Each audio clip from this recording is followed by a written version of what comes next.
You wake before your alarm and lie still. You listen to the quiet to find yourself in it.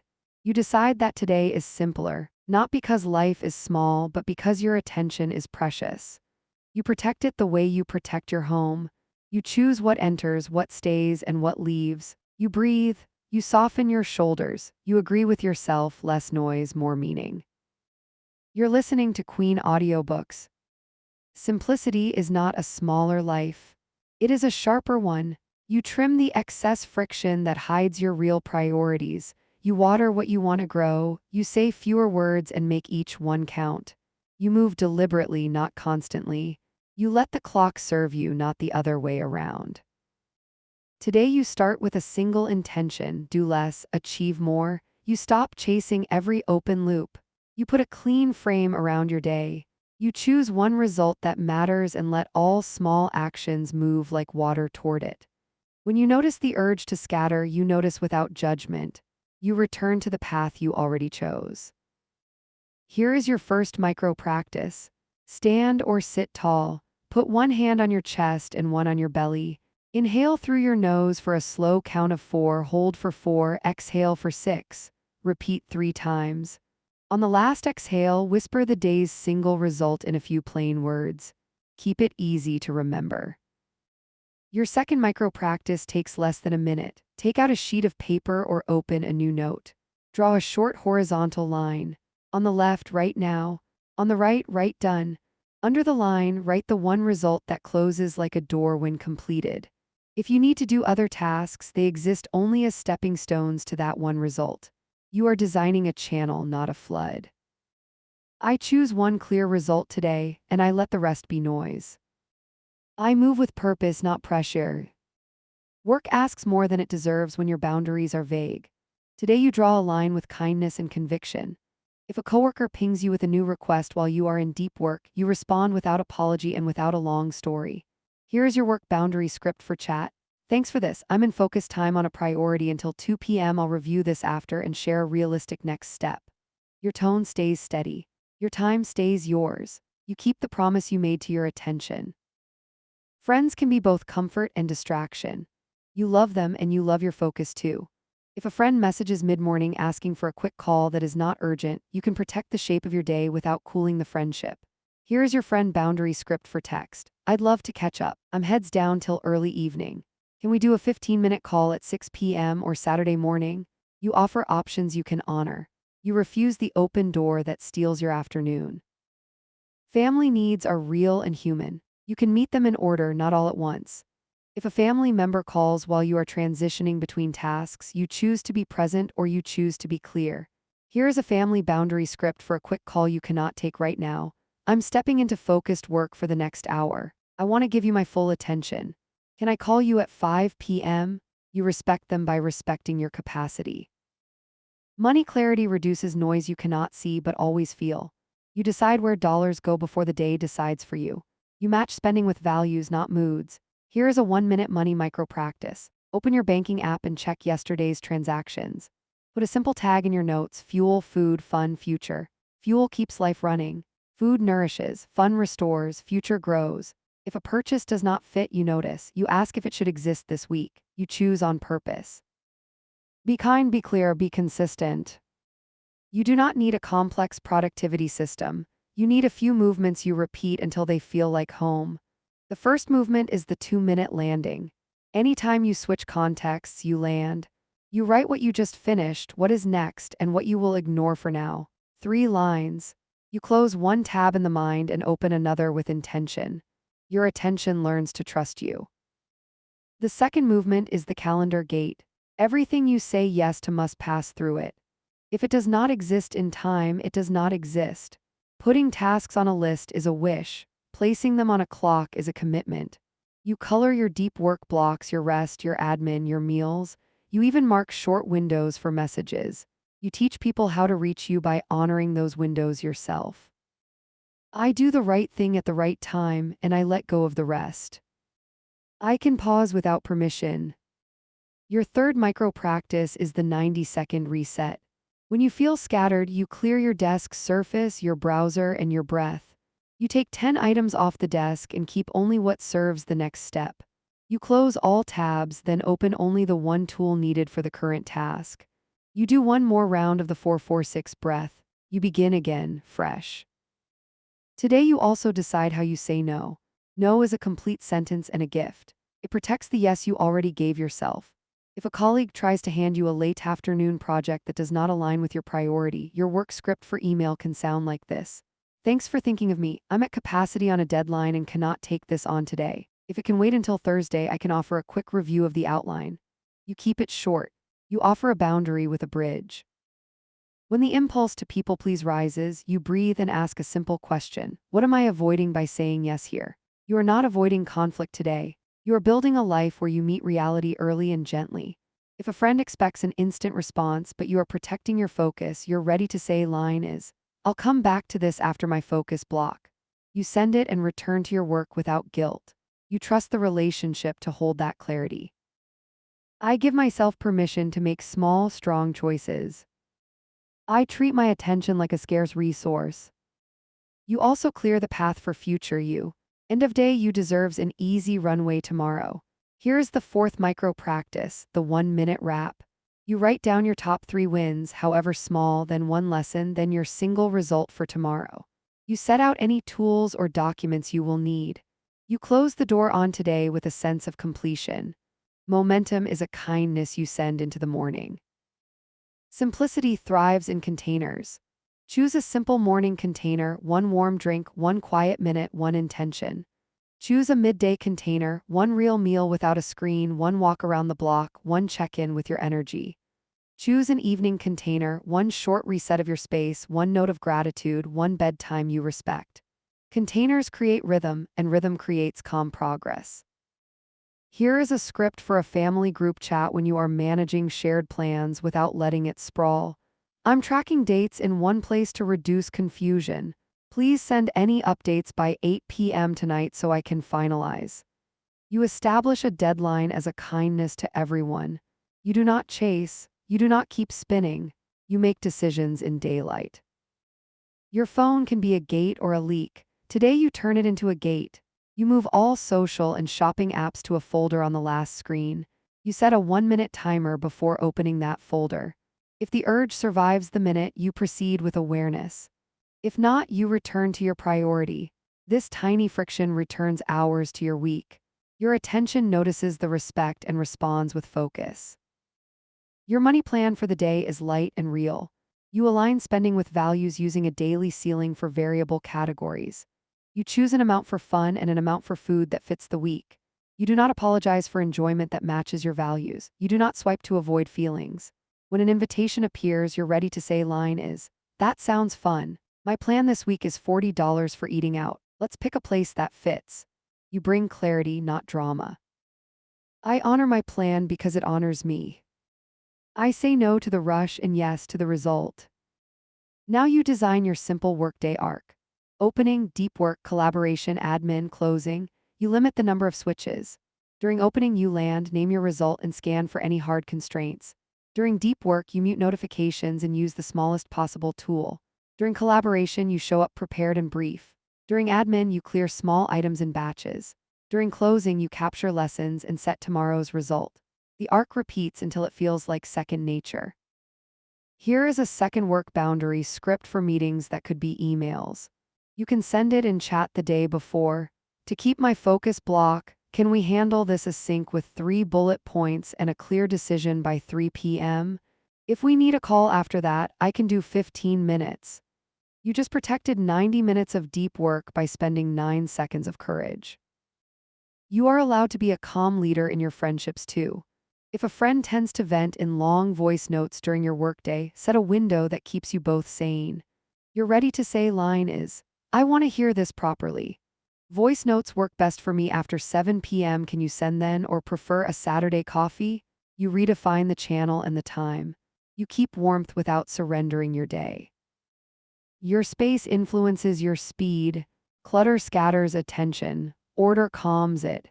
Here is the 5th micro practice, the 60-second surface sweep. Pick the surface you use most. Set a timer for 1 minute. Remove anything that does not belong to the current task. Wipe the surface if you can. Place one object that makes you breathe easier, like a plant or a small photo. The point is not perfection. The point is permission to begin. I simplify my tools to amplify my results. I finish small and start strong. You honor energy like currency. Some tasks return energy even as you spend it. Others drain you fast. You can sequence your day to respect this truth. Place 2 energizing tasks before one draining task. After the draining task, schedule a reset that refreshes you. This is not indulgence, it is intelligent pacing. Your day becomes a pattern that protects your best hours. When someone tries to move your boundary, you do not argue. You restate, you repeat, you redirect. If a manager presses for a faster turnaround than your capacity allows, your work script for a face-to-face moment is, given my current deadlines, a quality delivery is possible by Friday at noon.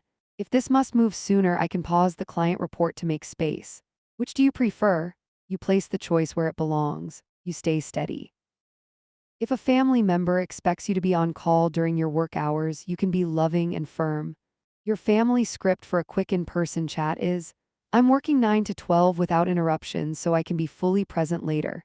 If something urgent comes up, send urgent in the first message and I'll step out. You define urgent and you define the channel. You protect the container that protects your peace. Simplicity is a series of doors you close and open on purpose. You close the door on scattered mornings by scripting the first 5 minutes. You close the door on tap-tap checking by using batch windows. You close the door on vague spending by naming your caps. You open the door on deep work by guarding the calendar gate. You open the door on calm evenings by ending the day before the day ends you. Your day gets simpler when your language gets simpler. Short sentences cut through fog, clear numbers cut through debate, timers cut through indecision. You stop promising the world and start promising what your calendar can carry. You stop explaining your no and start trusting it. You stop trying to be available and start choosing to be effective. I respect my limits so my life can expand where it matters. I give my future self something easy to start. Now take one last breath and settle your plan for today. Your single result is written. Your calendar gate is closed to noise and open to what matters. Your phone is a gate, not a leak. Your money plan is set in simple tags. Your scripts are in your pocket, ready when you need them. Simplicity is no longer a mood. It is a method. You are living it now, one small, strong choice at a time. Yesterday, you simplified your day by choosing one clear result and guarding your attention. You use small practices, firm scripts, and light money tags to create a calmer arc. Today, you build structure that carries you even when motivation dips. Motivation is weather. Structure is climate. You design a gentle climate that grows focus, clarity, and trust in your own word. You keep what worked, refine what wobbled, and make it easier to start than to stall. You begin with the smallest lever, the next step. The brain resists vague tasks and relaxes when the path is concrete. You turn work on presentation into open slide deck, write the opening sentence, place one image. You do not ask for brilliance, you ask for movement. Movement creates momentum, and momentum lifts you. Here is your first micro practice. Set a 1-minute timer. Write the smallest next step for your single result, then write where it lives on the clock. If it has no time, it is still a wish. Put it on a specific hour and guard it like you would a paid appointment. I choose the smallest next step and I do it now. I make progress visible so my mind can rest. Your tools should be simple and few. You keep one list for capture, one calendar for commitments, one note for today's plan. You stop scattering information across 6 apps and 3 notebooks. You choose one home and return to it. Consistency beats novelty every time. Work expands to fill the container you give it. Shrink the container to fit what matters. You use a decision budget. You limit the number of choices you make about low-stakes items so you have energy left for high-stakes ones. You pre-decide your morning routine, your lunch, your check-in windows. You keep variety for where it counts. If you struggle to protect focus from meetings, start by tightening the decision gate. Not every calendar invite deserves a yes. Your work boundary script for an email reply can be short and clean. Thanks for the invite. To protect a delivery deadline, I'm unavailable at that time. If you can share the goal and decisions needed, I'll reply by 4 p.m. with input. You reduce meeting load without drama. You offer value without surrendering your day. When a friend asks for a spontaneous midday coffee and you're in flow, you can honor both the relationship and your focus. Face to face, your friend hears you better if you are steady and warm. Your friend boundary script for an in-person moment can be, I'm in the middle of deep work and want to give you real attention. Can we make it 7 p.m. or Saturday morning instead? You protect the session that earns your evening. Family rhythms affect focus more than any app. You can create shared clarity with simple agreements. If a family member tends to enter your workspace without checking, a text works well because it is quick and recordable. Your family boundary script for text can be, I'm in focused work 9 to 11. If you need something, text need today or can wait. I'll respond at 11. You build a system that respects both urgency and calm. Some days fill with tiny tasks that feel important and leave nothing finished. You fix that with containers and counts. Decide how many resets, how many checks, how many decisions. You might choose 2 message checks before lunch and 1 after. You might choose 1 household reset at 5 p.m. and let the rest wait. Numbers free you. You stop negotiating every hour and start living it. Here is your second micro practice. Choose a 2-hour deep work block. Before it starts, write a short done description in 1 sentence as if you already finished. For example, finished draft of page 1 through 3 with headings placed. Keep it visible while you work. Every time you drift, read the sentence and return. I protect what I start so I can finish. I trade urgency for clarity. Your money plan deserves the same calm structure. Today you use a simple daily envelope without cash, just intention. You set a soft cap for 3 categories that tend to leak: food out, impulse buys, digital subscriptions. You choose numbers that match your week, not your moods. You write them in your today note and treat them like appointments. When you reach a cap, you stop or you swap. Here is a 1-minute money micro practice. Open your subscriptions page and scan for any charge you did not use in the last 30 days. If you hesitate, set a cancellation reminder for the last day of your billing cycle. Your ready-to-say line for the reminder note is, cancel unless I've used it 3 times this week. You place the decision in a calmer future, not in a rushed moment. I use money to reflect my values, not to numb my feelings. I let small ceilings protect big goals. Focus grows when friction is placed with intention. You remove friction from starting and add friction to distractions. Move your most tempting app 3 screens deep. Log out after each session. Place your work file on the desktop before you sleep. Make the first move effortless and the detour annoying. Your environment becomes a quiet coach. You also script how you switch. Switching is where time drops and attention shatters. You teach yourself to land, then launch. At the end of a work segment, you write the last sentence you were working on. You leave a breadcrumb. When you return, you follow it. This tiny act cuts your restart time in half. Here is your third micro practice, the 2-tab rule. During deep work, you permit only 2 tabs, the one you are writing in and the one you must reference. If you need a third, you decide what to close first. You keep your screen as honest as your plan. When someone pushes for a quick favor, you pause before you answer. Quick is often code for undefined. Undefined eats your day. You can be both helpful and clear. Your ready-to-say line is, what is the actual deliverable and by when do you need it? If the answer stays fuzzy, your follow-up is, I can't commit without a clear deliverable and time budget. You train the request to respect you. Your relationships strengthen when you name your bandwidth. Friends who value you will value your boundaries. If a friend drops heavy news and you only have 5 minutes, you can be honest and caring. Try this ready-to-say line, I hear you and I care. I have 5 minutes now or 30 later, which supports you better. You remove guesswork. You offer presence within your limits. Some families communicate love through requests. That can become constant pings that fragment you. Create a family help window and honor it. During that window, you are fully available. Outside it, you are reachable for real emergencies. This rhythm frees everyone from constant uncertainty. Your calendar deserves white space. White space is not wasted time. It is a buffer that keeps the day humane. Put small breathing rooms between blocks. Protect 15 minutes after big meetings to decompress and capture next steps. Put 5 minutes after each call to send any promised follow-up while it is fresh. These tiny cushions prevent spillover and resentment. If you work with clients who expect instant replies, you can reset expectations with a note in your email signature and a light auto-reply during focus blocks.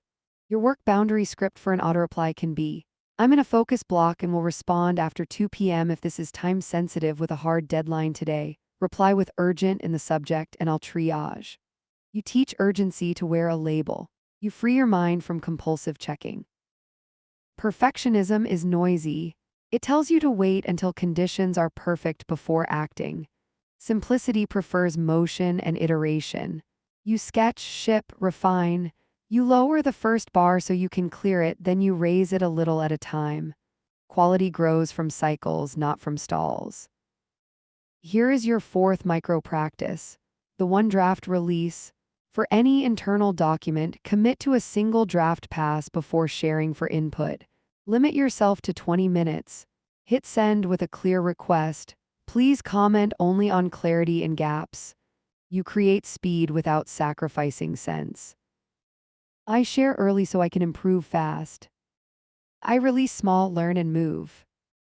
Your evenings shape your mornings. A gentle night routine makes a strong morning routine possible. You close loops that cost the next day energy. You set out what you need for your first task. You lay out calm clothes. You fill a water bottle. You make the path smooth so you do not have to think. You wake into a runway, not a maze. Money clarity continues into evening too. Decide in daylight how you will handle the common evening temptations: delivery, scrolling, late-night buying. Write one sentence for each. Delivery only on Friday. No purchases after 9 p.m. Scroll after dinner for 10 minutes, timer on. Simple rules soothe the brain. If a friend pressures you to join an expensive plan you do not want, you can say no cleanly. Your ready-to-say line is, "I'm keeping my budget tight this month to honor a goal. I'm going to pass." You owe no essay, you keep your commitment to yourself. When family conversations turn to money requests and you need a clear lane, define one. Your family boundary script for a phone call can be, "I love you and want to be helpful. This year my giving plan is set in advance. I can offer time and ideas, not cash." You reduce future awkwardness by placing the boundary now, not during an urgent ask. During busy seasons, communication speed matters. Short, specific messages save everyone time. Use the 3-line email: purpose, request, deadline.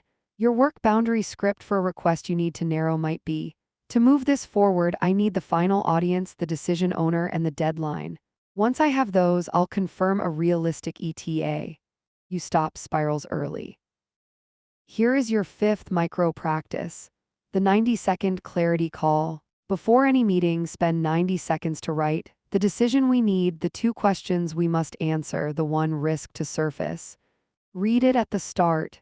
End with who does what by when. You turn drift into traction. Your phone is still the largest door in your day.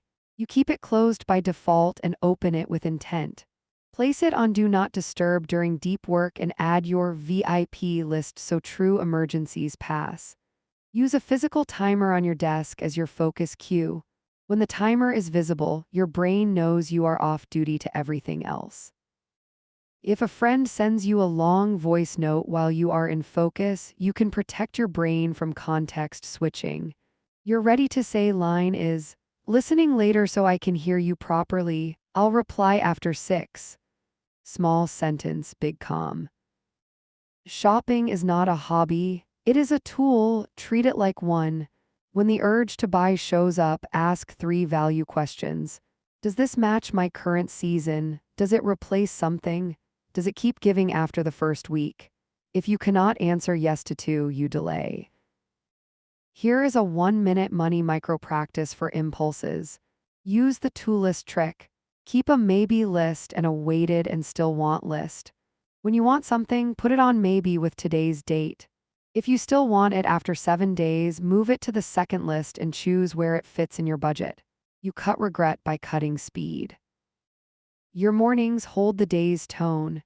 Create a start that requires 0 willpower, 1 minute of stillness, 1 glass of water, 1 line that states your result. You do not need a perfect routine. You need a dependable cue that tells your system it is time to focus. When people ask for your time, remember you do not owe instant access. You owe honest capacity. If someone pushes past your no, repeat it once, then redirect. Your ready to say line is, "That won't work for me. If anything changes, I'll reach out." You do not fill silence with apologies. You let the sentence stand. If you work in a culture that praises visible busyness, you can still lead with calm. Share outcomes, not hours. Post a brief weekly note listing the 3 results you delivered and the 2 in progress. When you are asked to take on more than your capacity, you respond with trade-offs, not stress. Your work boundary script for chat is, "I can take this if we pause X, which should move." You place responsibility where it belongs. Family logistics can swallow evenings. Use a shared calendar and 1 weekly 10-minute sync. Everyone brings dates, commitments, and asks. End with 1 memory to plan for the week. Logistics get done, connection stays alive. You reduce last-minute flares and protect rest. Sleep is focus in slow motion. You defend it like you defend your most valuable project. Create a screen-off hour before bed. Put a book on your pillow in the morning so you see it at night. If your mind spins at bedtime, capture 3 worries and 1 small action for tomorrow. You tell your brain, noted, handled, we can sleep. I choose rest as a strategy, not a reward. I end the day before the day ends me. When technology gets loud, you turn it down. Disable non-essential badges. Silence any sound that makes your body jump. Move your charger out of the bedroom. Let night be night. Nothing good grows when your nervous system is on call. You also choose 1 line to use when money conversations feel charged. The line is simple and steady. "That's not in my plan this month." You can say it at a store, in a group chat, or to yourself at a checkout screen. You remind yourself that you are not depriving yourself, you are directing your life. If a friend teases your boundaries, assume carelessness before malice and restate calmly. "I know it's not a big deal to you, but this focus block matters to me. I'll be back after 3. If it continues, you escalate with choice. "We can hang at 5 when I'm free, or we can plan for Saturday, which works." You stay clear and cordial. At work, partner with your future self. When you finish a deliverable, send the follow-up before you close the file. Propose next steps, propose dates, propose ownership. People trust doers who close loops without being asked. The more you close, the quieter your inbox becomes. Your attention stays steady when transitions are clean. Before you leave your desk, put your space in start position for the next session. Your document is open to the right page. Your notes show the next step. Your timer is set to the first block. You create a tiny slope that pulls you forward. Here is your 6th micro practice. The 30-second gratitude glance. Look at 1 object in your workspace that represents support. A mug from a friend, a family photo, a plant. Name the support out loud. Gratitude grounds you and quiets the rush to prove yourself in every moment. I move slower to move smarter. I measure my day by the promises I kept. As the afternoon ends, you run your closing triad. Wins, lesson, preview, 1 minute each. Wins remind you that you are capable. The lesson turns mistakes into instructions. The preview keeps tomorrow from starting in the dark. You end lighter than you began. If your budget feels tight, you focus on control, not blame. You look for 1 small recurring leak and 1 big seasonal cost you can plan early. You set a tiny automatic transfer on payday to a future fun account, even $5. You build the habit of directing money on purpose, not explaining it later. Clarity returns calm to your chest. When family invites you to split a cost that stretches you, you can suggest a version that fits. I'm in if we keep it under $25 each. If they prefer a pricier option, you bless it and choose out without guilt. You are not required to match others to belong. If a manager praises speed over clarity, you can still advocate for quality. You say, I can deliver a draft today or a polished version Friday, which serves the goal better. People usually choose quality when they see the trade-off. You lead them there. Here is your 7th micro practice, the 60-second self-check. Ask, what am I avoiding? What do I need? What is the smallest move? Answer in one line each, then do the smallest move. This breaks the trance of avoidance and returns you to motion. Your day is simpler because your language is simple, your numbers are firm, and your expectations are realistic. You do not chase perfect. You build sturdy habits. You do not over-explain.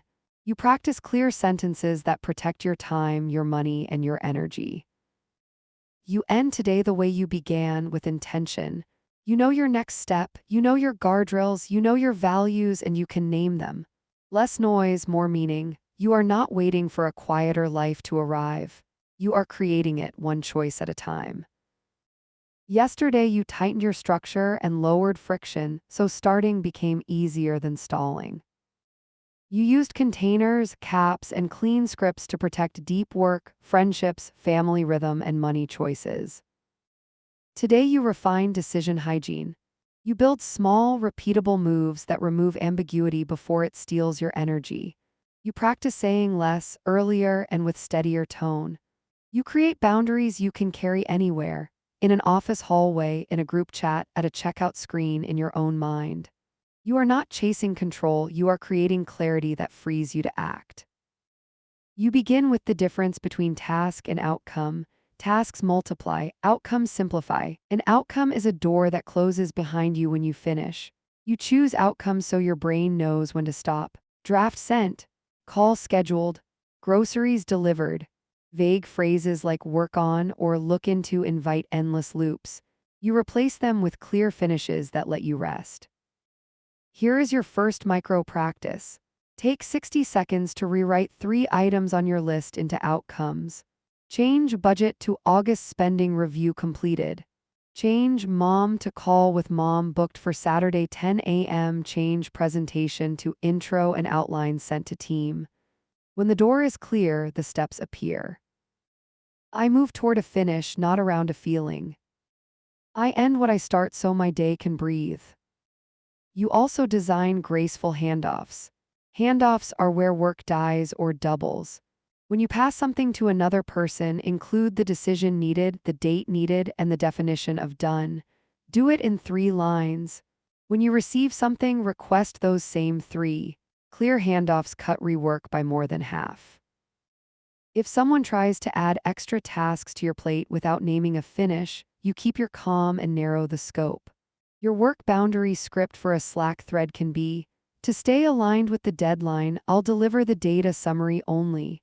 If a visual is required, I can add it by Friday once the summary is approved. You remove the fog and keep pace with reality. Friendships deserve boundaries that protect connection instead of fueling resentment. If a friend often asks for last-minute favors that stretch your day, you can be kind and specific. Your friend boundary script for a voice message reply is, I'm fully booked today. If you can send the details by text, I'll tell you tonight what I can realistically offer. You prevent the emotional swing from yes to bitterness by inserting a pause and a plan. Family love can be intense and immediate. You shift it from constant to coordinated. If a family member calls repeatedly during your focus block for non-urgent updates, your family boundary script for a gentle callback is, I'm in my work window 9 to 12. Text, need today, if it can't wait, I'll call at 12. You keep the door for emergencies while protecting the morning. Clarity with money continues here as well. You use a simple 3-bucket lens for daily choices. Essentials, joy, momentum. Essentials keep life running, joy restores you. Momentum grows future options. When a purchase pops up, you ask which bucket it belongs to and whether today's budget has room. You stop treating all spending as equal and start seeing the shape of your week. Here is a 1-minute money micro practice. Open your joy bucket for the week and write the number that fits your current season. Write one sentence under it. The joy I want most is. Pick one low-cost option you truly enjoy. When the craving to scroll by arrives, compare it to the sentence. If it does not match, you save the money for the joy that does. I spend on what I value. I skip what I won't remember. I choose simple rules that keep me free. Decision hygiene improves when you reduce the number of times you decide the same thing. Pre-decide your top defaults. Default lunch, default exercise, default reply to vague requests. Defaults keep you calm when energy dips. They are not cages, they are rails. Here is your second micro practice. Write 3 defaults you will use this month. Example, default lunch is soup and fruit. Default exercise is a 20-minute walk after work. Default reply to vague asks is, what is the deliverable and deadline? You revisit these later, but for now you run them and observe the relief. At work, you will meet scope creep in kind clothing. It sounds helpful. It consumes hours. When it appears, you name the trade-off and request a choice. Your work boundary script for email is, adding those 2 analyses moves delivery from Wednesday to Friday. Do you prefer Wednesday with current scope or Friday with the additions? You stop being the sponge and become the partner. When you lead a meeting, you protect participants' focus by defining the decision and the timer at the start. You also choose the smallest forum. If 3 people can decide, do not invite 8. You do not owe an audience, you owe an outcome. I favor small rooms with clear decisions. I trade long debates for short commitments. You keep friendships honest by naming your bandwidth in advance. If a friend loves long evenings but your budget and energy do not match, propose the shape that fits you. Your ready to say line is, I'm good for a 1-hour walk Wednesday or coffee Saturday. Let's choose. You replace the vague maybe with a real plan that respects both of you. For family logistics, you establish a weekly micro summit with an end time. 10 minutes, camera on or at the table, notes open. Dates, requests, decisions. End with one small shared delight to plan. These rhythms lower background stress and keep affection visible. Your environment still speaks louder than your willpower. You design it to whisper, start, and stay. Put your single result sentence at eye level. Put your phone where you cannot reach it from your chair. Place a physical timer where you can see the minutes. It tells your nervous system the load is finite. Here is your third micro practice. The 90-second pre-commit. Before a focus block, set your timer, close all but one tab, and write the first sentence you will type or the first cell you will fill. Start the timer, begin immediately, and do not negotiate for 90 seconds. Beginning beats bargaining.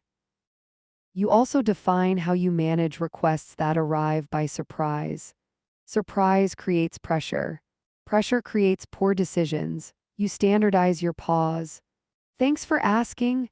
Let me check my commitments and respond by 3 p.m. That sentence moves you from the emotional moment into a scheduled evaluation. If a colleague drops by your desk and says, "Got a minute?" you can protect your block without souring the air. Your work boundary script for a face-to-face doorframe moment is, I'm mid-sprint and free at 2:15, or you can DM the specifics now. What works? You model respect for focus and offer a near option. If a friend texts at midnight about plans that will cost more than you want to spend, you reply in the morning with clarity and warmth. Your friend boundary script for group chat is, I'm in for Saturday if we keep it under $20 each. If you choose a pricier spot, I'll catch the next one. You refuse to buy belonging with money you need for something else. Family finances can become tangled when expectations are unspoken. You keep generosity, but you add structure. Decide your giving number for the season and communicate it when you are clear, not when someone is upset. When asked outside that plan, your ready to say line is, I have a set amount for giving this quarter and it's fully allocated. I can help with time or research instead. Love and limits can share a sentence. I protect my priorities without guilt. I respond with options, not apologies. You also simplify your digital world. Subscriptions, notifications, and tools accumulate and quietly tax your attention. You keep only what you use and what you trust. You put the rest on trial or let it go. Here is your fourth micro practice. The app audit in 1 minute. Pick one category like news or productivity. Delete one app you have not opened in 2 weeks. Turn off badges for the rest. Your brain relaxes when red dots stop shouting. Focus thrives in sequences. You connect tasks by theme or tool to avoid mental thrash. Do all writing in one block, all admin in another, all calls in a third. You set simple boundaries around these sequences. No calls in writing, no inbox in deep work, no admin after dinner. You choose a time to be reachable and a time to be effective. If your manager expects instant chat replies even during deep work, negotiate a clear window and hold it. Your work boundary script for chat can be, I'm off chat 9:30, 11:30 for production. I'll sweep messages at 11:30 and 4:30. If something is truly urgent, call. Then you do what you said. Reliability earns room. Your friendships get stronger when you set response expectations. You send a short message before a busy stretch. In meetings today, replies tonight. People relax when they know when to expect you. You relax because you told the truth early.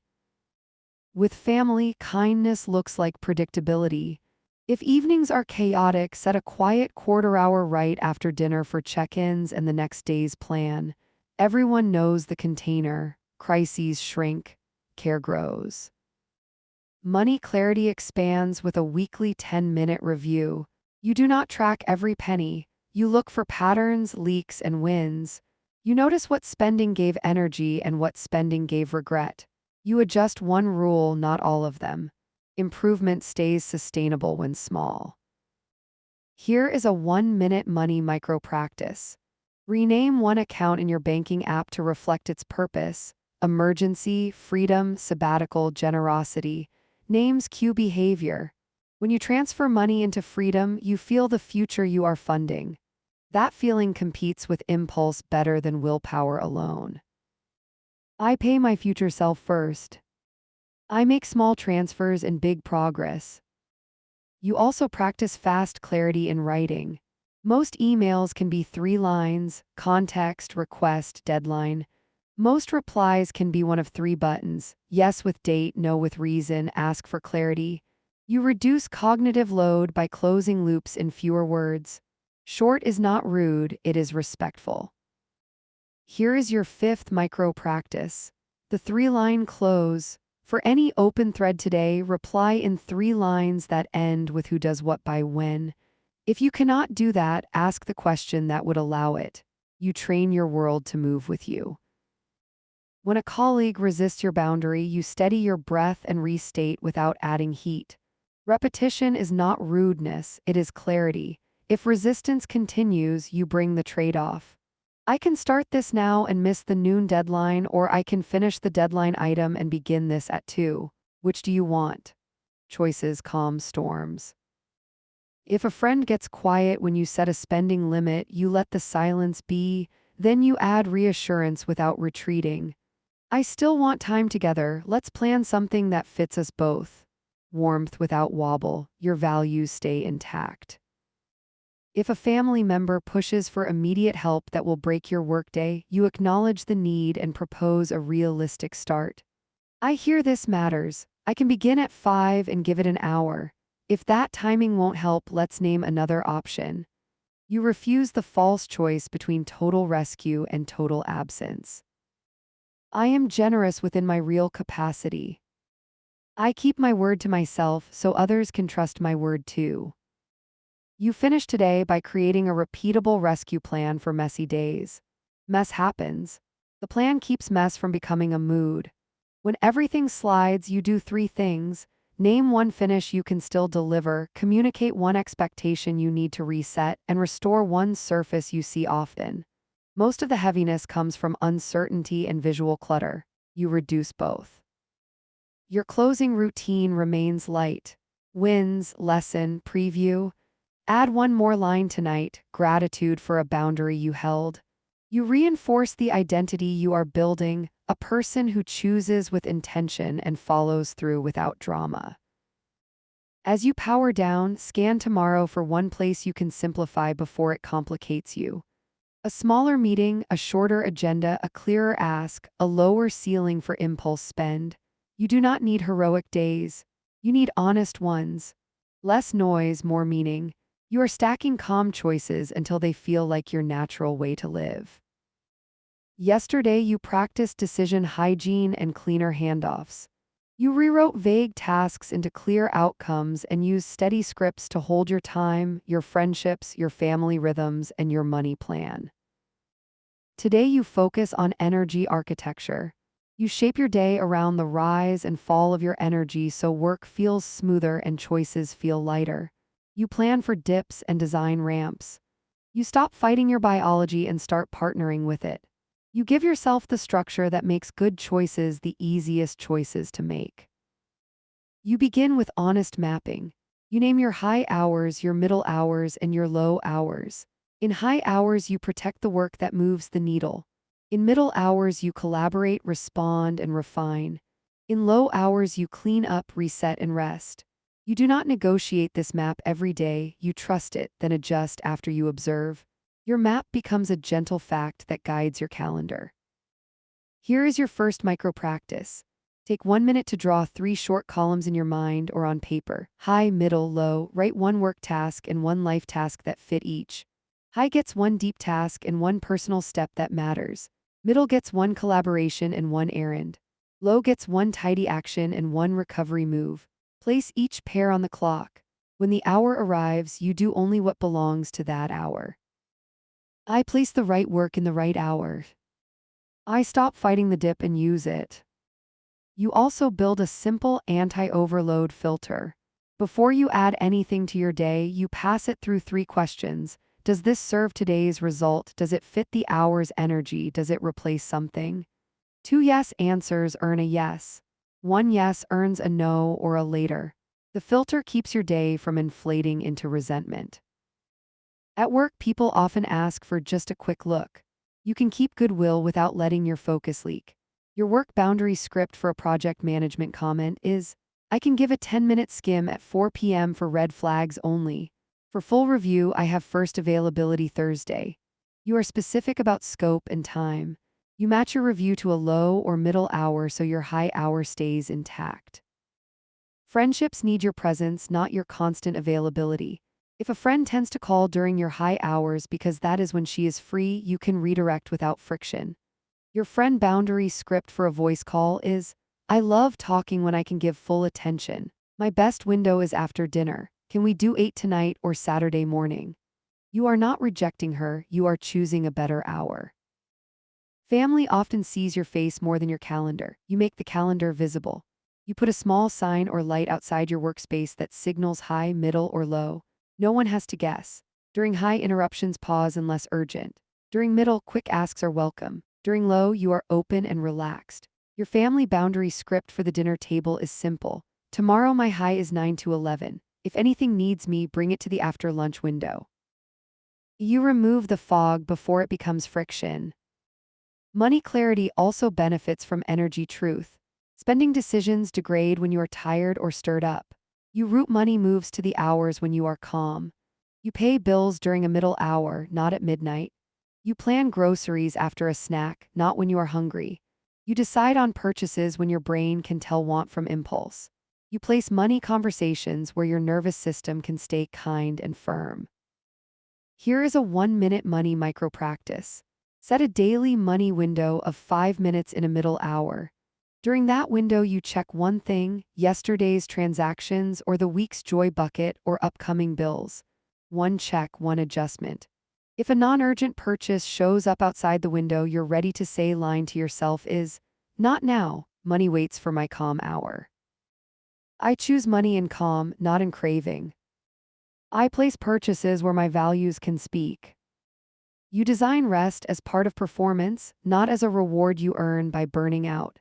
Tiny rests refuel attention more than long breaks you never take.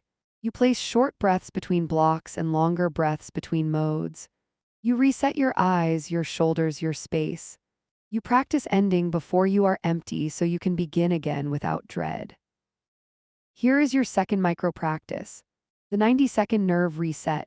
Stand, roll your shoulders slowly 10 times, look at something far away for 20 seconds, then place your palms on the desk and inhale through your nose while you press gently down. Exhale and release your jaw. Return to work with one sentence. The only thing I do now is the next step. This short ritual tells your body it is safe to focus. Time is the stage, tools are the props. You keep only the props that serve the scene you are in. During high hours, you use the simplest editor, the quietest device, the fewest colors on your screen. During middle hours, you open the collaboration tools, then close them. During low hours, you allow background music and tidy in motion. You let your environment narrate your intention without words. If your workplace floods your day with messages, create a visible agreement. Post a note in the team channel each morning that lists your high-hour block and the times you will sweep messages. Then honor it like a deadline. Your work boundary script for the morning post is focus block 9 to 11, sweeps at 11:30 and 4:30. If you need me before then, add deadline and decision needed. You are not hiding, you are guiding. When friends plan a group outing that spikes your budget and your energy at the same time, you choose a format that fits both. Your ready-to-say line in the group thread is, I'm in for a walk and dessert after. I'm keeping it under $15 this week. You still share joy, you still show up, and you still keep faith with your plan. Family requests often arrive during your low hour because that is when they feel safe to ask. You can receive the ask with warmth and move the work to a better hour. Your family boundary script for an in-person ask is, happy to help. I'll do the first part at 2 when my brain is fresher. You demonstrate that timing is care. You also adopt a friction strategy for digital life. You remove one step from good habits and add one step to tempting habits. Good habit friction, 0. Temptation friction, 1. You keep your writing file pinned, your budgeting app on the first screen, your reading app logged in. You log out of shopping between sessions, move social to the last screen, and require a password for app installs. The goal is not discipline for its own sake. The goal is ease that points toward your values. Here is your third micro practice. The 2-switch rule. You give yourself only 2 possible actions when you feel pulled off track. Stand and stretch or start the timer for 5 minutes of work. No scrolling, no snack, no new tab.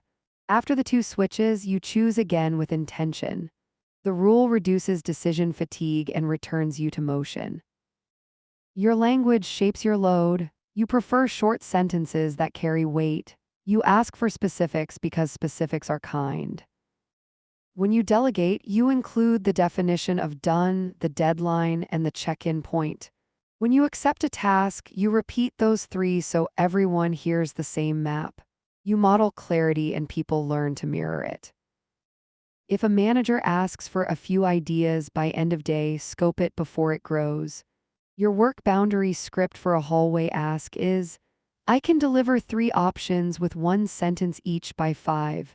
If you want visuals, that moves to tomorrow. You are not defensive. You are precise.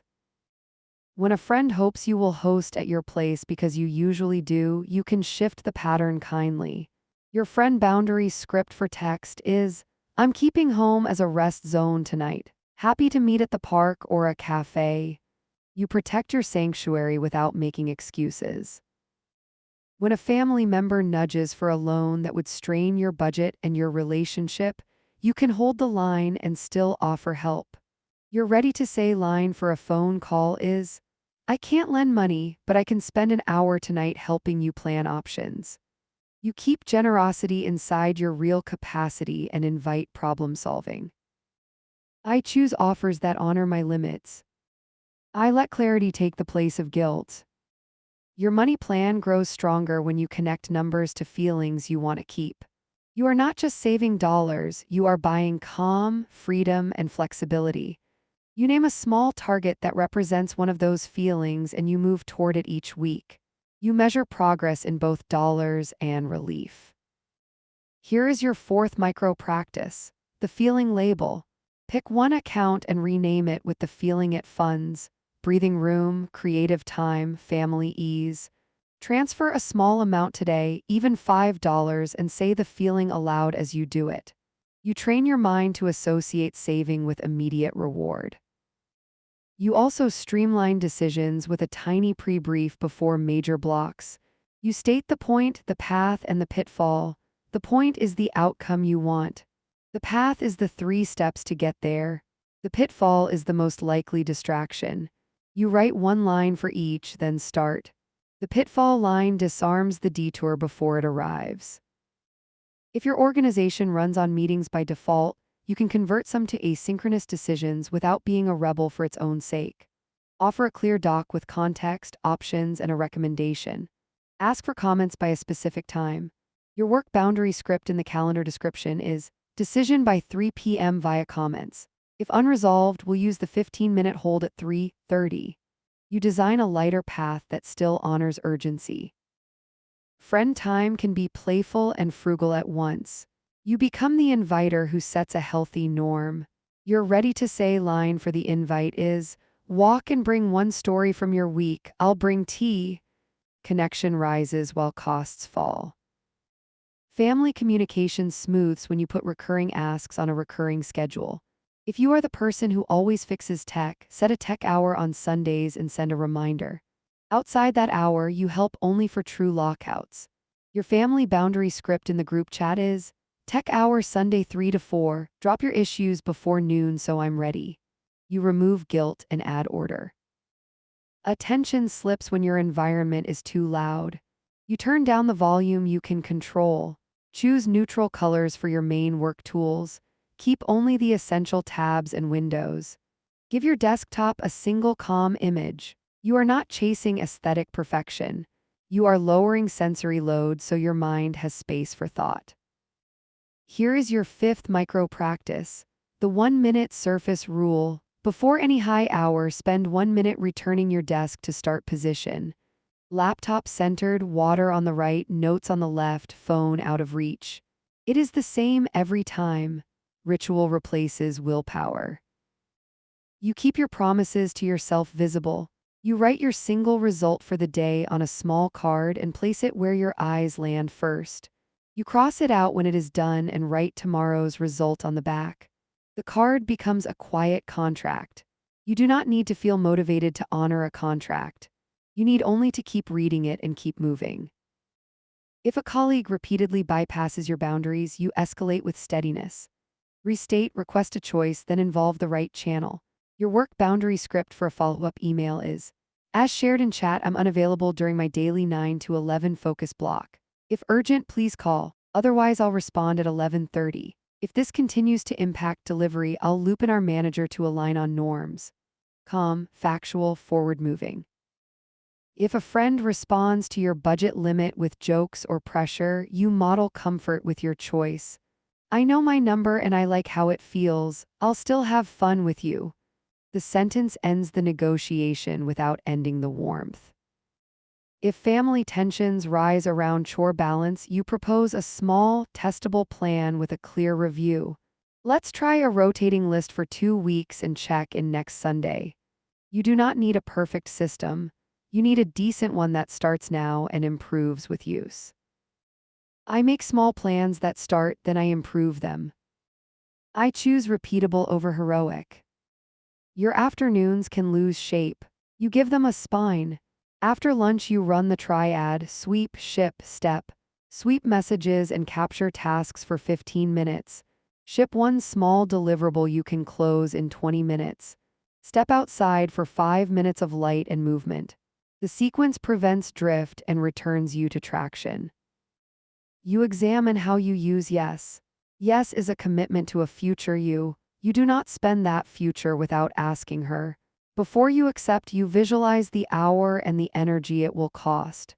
You make the trade in daylight, not in denial. You protect your future self because she is you. When evenings arrive, you lower stimulation and raise connection. You dim lights, silence non-essential notifications, and choose one slow activity that closes the day. You write 3 wins, 1 lesson, and tomorrow's result. You place your timer and your notes in a start-ready position. You are not trying to win the day.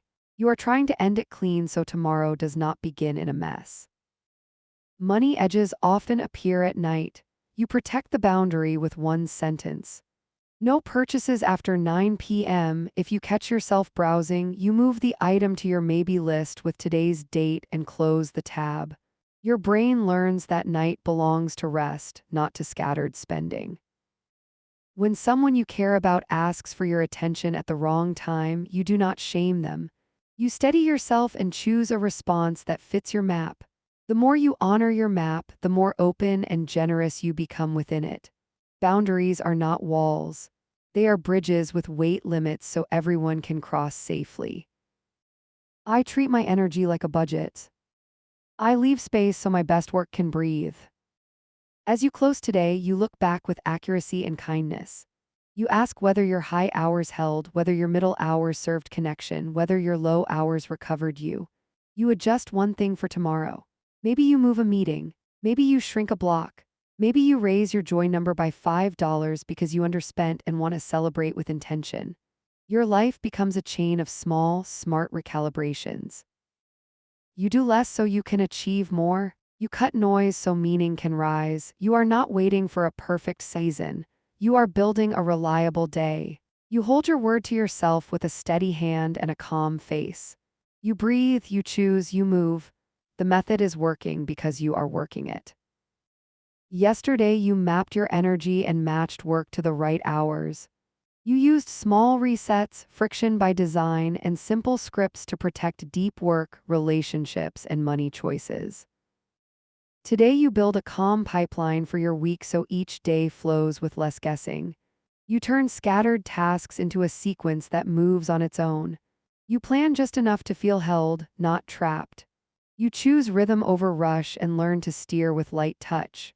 You keep your word to yourself by making the next step obvious and the wrong step inconvenient. You begin with a weekly anchor that fits on one page. At the top, you write your single outcome for the week, the one result that would make the week feel complete even if everything else wobbled. Under it, you write 3 supporting outcomes that are smaller but real. You stop there. You do not decorate the page with every thought. You give yourself a short list you can carry in your head. Here is your first micro practice. Set a 1-minute timer. Write your week's one outcome in a sentence that ends with a verb in the past tense: draft delivered, proposal sent, room organized, bill paid. Then write the 3 supports as checkboxes. Place the page where your eyes land first in the morning. You will meet it before you meet noise. I work my week from one clear promise. I ship small pieces that add up to relief. Work flows better when you bundle by mode. Instead of spraying effort across 10 contexts, you sequence similar tasks together and ride the momentum. You group writing with writing, calls with calls, admin with admin. You block them on your calendar where they fit your energy map.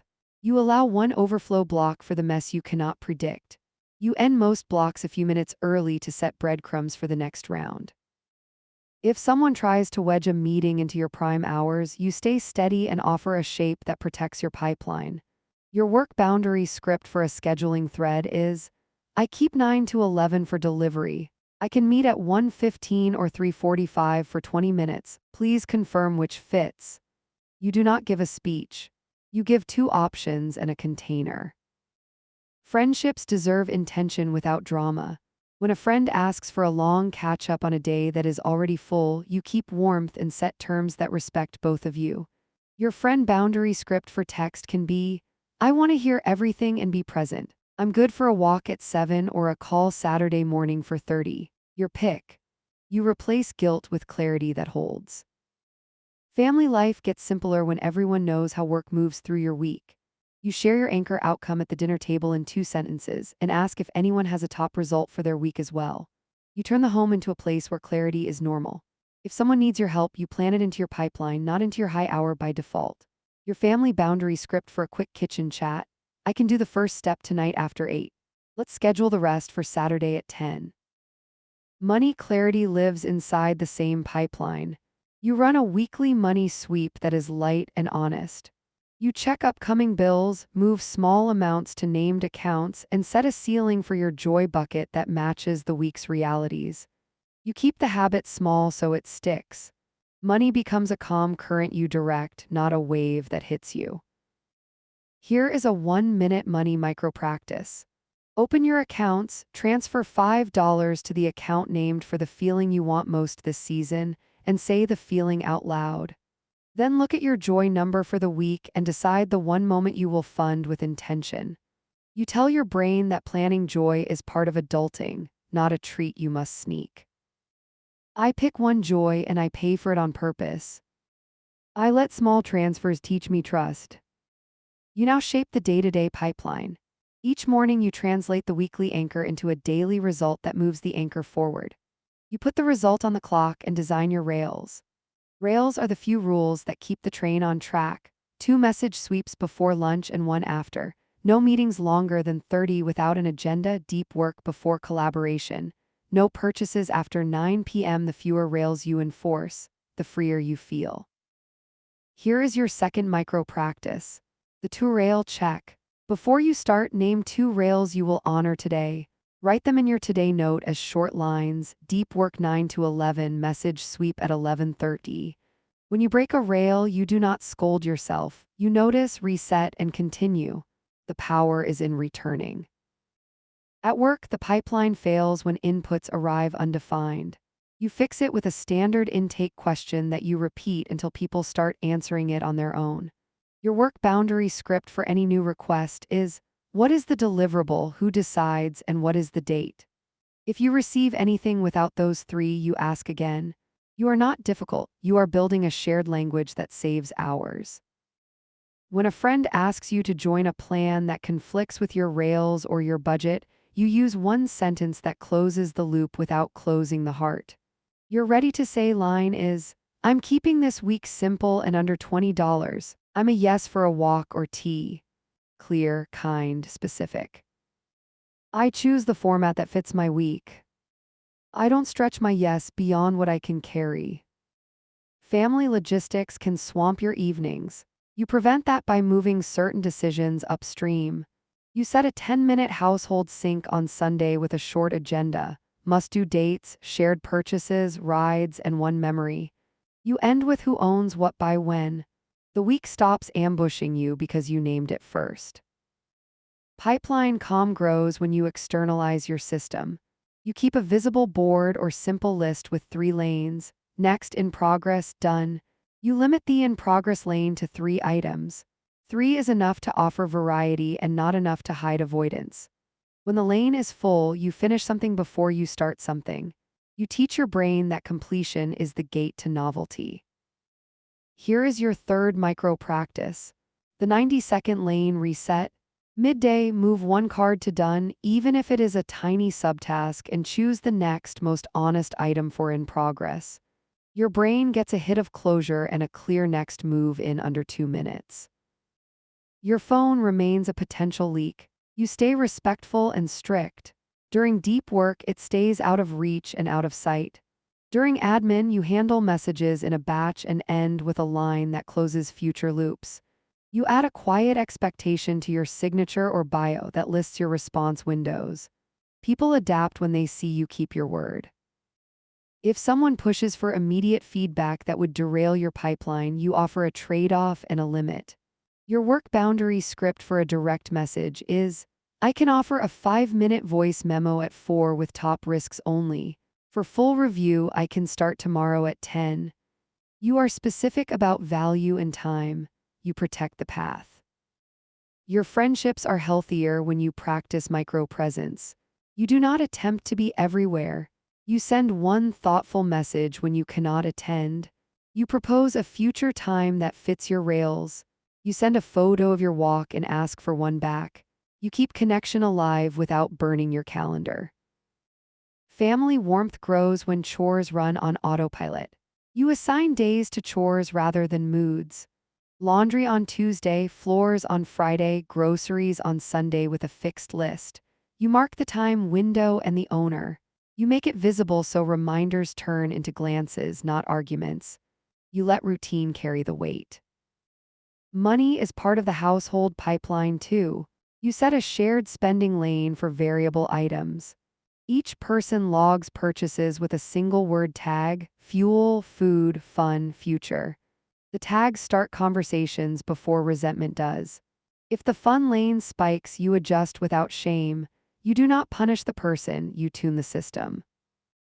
I talk about money early and calmly. I let tags tell the truth without blame. Your language stays short because short travels faster. When you delegate, you use 3 lines: goal, guardrails, handoff time. When you accept a task, you repeat back the same 3.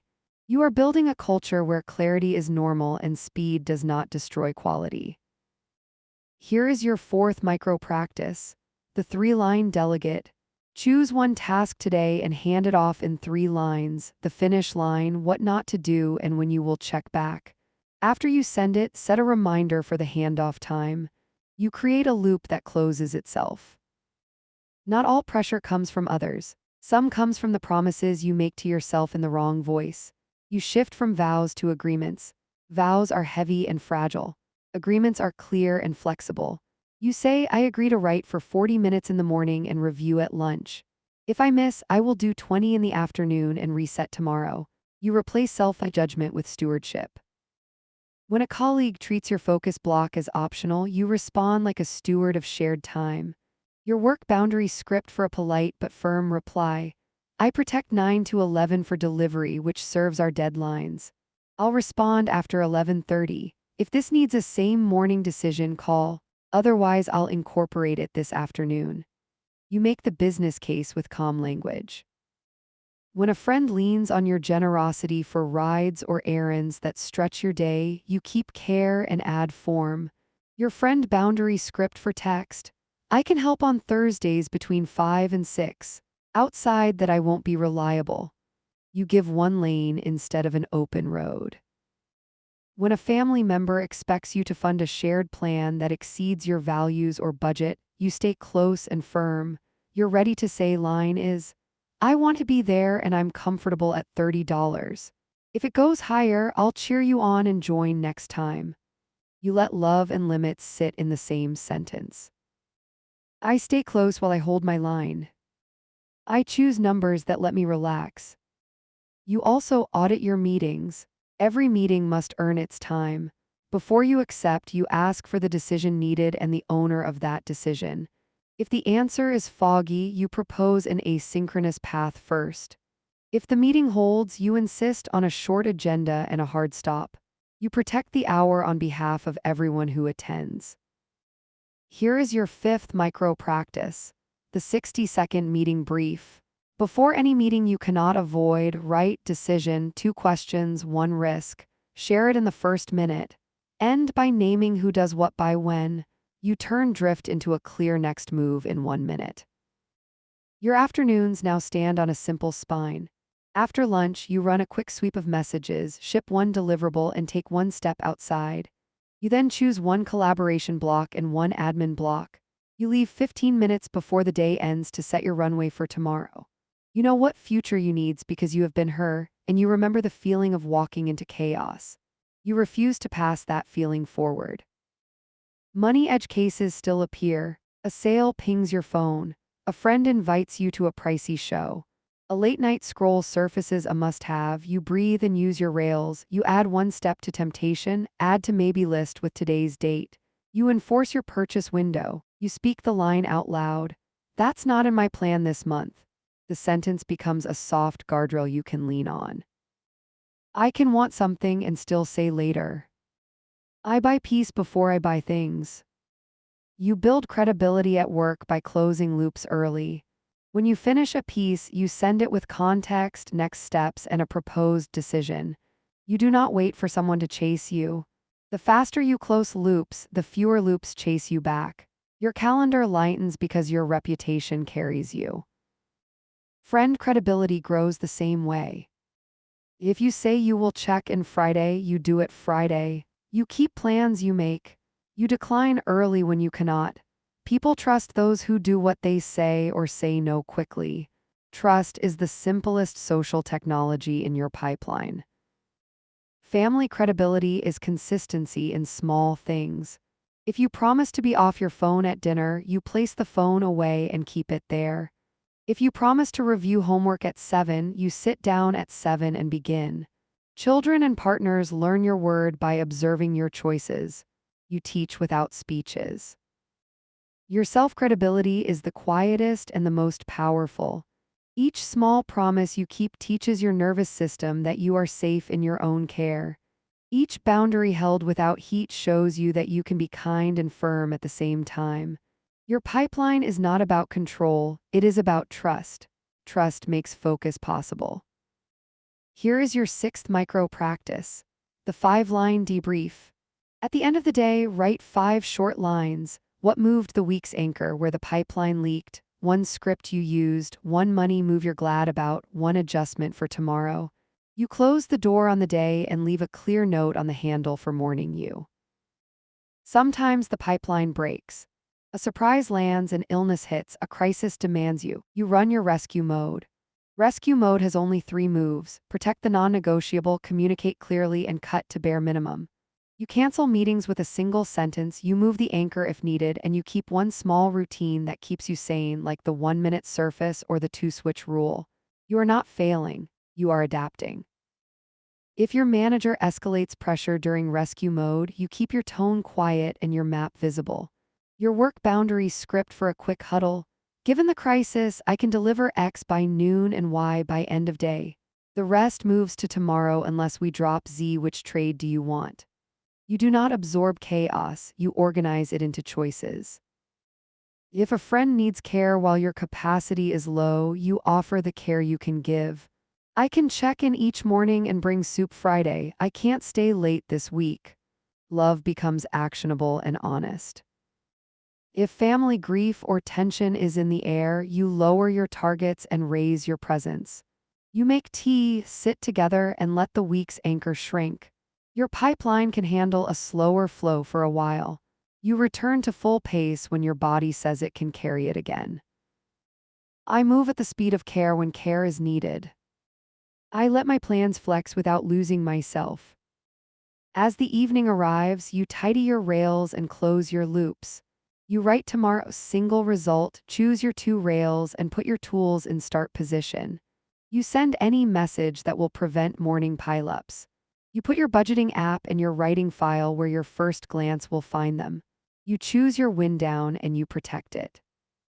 You are building a week that runs with grace. You are removing decisions that do not deserve your daily attention and putting your energy where it changes outcomes. You are spending money like a steward and time like a craftsperson. You are kinder in your sentences and straighter in your spine. You are doing less and achieving more because the pieces now move in sequence instead of in circles. You wake tomorrow into a pipeline that holds you. You move through it with light hands, adjusting as needed, trusting the rails you chose. Your life is not a sprint from fire to fire.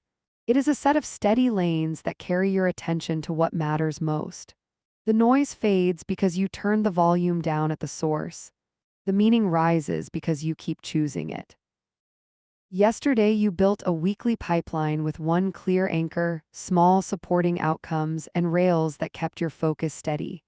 You grouped work by mode, protected your prime hours, and used short scripts to keep meetings, friendships, family logistics, and spending aligned.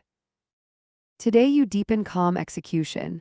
You practice the art of carrying your plan through pressure, surprise, and emotion. You refine language that prevents swirl, design safeguards that catch drift early, and create gentle audits that keep your week honest. You choose fewer moves, done well, repeated often. You keep momentum because you keep promises to yourself in real time. You begin with traction language. Traction language turns fog into finish lines. You make 3 moves. First, you name the finish in 1 sentence. Second, you time box the effort. Third, you cap the scope. Edit the first 3 pages for clarity in 40 minutes, then ship. You replace sprawling intent with a small, sharp slice you can actually do. Here is your first micro practice. Take 1 minute to convert today's single result into a time box and scope cap. Write it like this: finish line, minutes, boundary. Place that sentence at the top of your document. When you drift, read it out loud and return. I measure progress by finishes, not by effort. I cut work to fit the clock, not my anxiety. Pressure often arrives as someone else's urgency. You respect real urgency and decline counterfeit urgency. Real urgency has a decision owner, a visible deadline, and a consequence. Counterfeit urgency has volume and vagueness. You ask calm questions until the truth shows. If it is real, you adjust with intention. If it is noise, you park it. If a manager pings you with "need this ASAP," you narrow without heat. Your work boundary script for chat is: I can deliver a 2-line summary by 2 and a full draft by tomorrow at 10, which serves the goal. You offer options instead of fight or flight. You remain useful and in control of your energy. If a friend texts "call me now" during your deep work but it is rarely urgent, you set a firm, caring pattern. Your friend boundary script for text: in focus till noon. If urgent, say urgent and I'll step out. Otherwise, I'll call at 12:30. You teach your world the difference between need and habit. If a family member asks for a ride that collides with your anchor block, you give a clear frame. Your family boundary script for a quick call: I'm delivering 9 to 11. I can leave at 11:15 or help you book a car now. You protect the anchor while still being supportive. Money clarity thrives on frames too. You treat purchases the way you treat meetings. Every spend request must earn its slot. You write a spend brief for discretionary items: purpose, price, place on the calendar. If you cannot place it in time and in budget, it waits. Waiting reduces regret more than willpower does. Here is a 1-minute money micro practice. Open your maybe list and pick one item you still want after 7 days. Decide now: buy within your joy number this week or schedule it for the next paycheck. If you cannot place it, you release it. One choice, one breath, less noise. I buy in daylight with a plan. I spend to feel aligned, not distracted. Midweek fatigue can bend your boundaries. You pre-commit to small autopilots that carry you when willpower dips. Autopilots are if-then statements you can execute even when tired. If I finish a block, then I write the next breadcrumb. If I feel the urge to check messages, then I set a 5-minute timer and sweep once. If I feel decision fog, then I choose the smallest next step. Here is your second micro practice. Write 3 autopilots you will run for the next 2 days. Keep them short and specific. Tape them near your screen. When the moment arrives, follow the sentence. Training beats trying. Meetings often occupy space that should belong to decisions. You flip the ratio. You decide what can be decided on paper and what truly requires a room. Before you accept a meeting, you ask for the decision, the owner, and the time box. If the answers wobble, you propose an asynchronous doc with a deadline and a 15-minute hold after. You conserve the rare ingredient of the modern day: collective attention. When a collaborator brings a late scope change, you respond with outcomes and trade-offs. Your work boundary script for email: incorporating that change moves delivery from Thursday noon to Friday noon. Prefer original scope Thursday or expanded scope Friday. You are not defensive, you are precise. Precision calms. You also protect your yes from inflation. Yes is a contract with future you. You recite a short check before you spend her time: do I have a real hour for this? Does it support my weekly anchor? What am I dropping if I add it?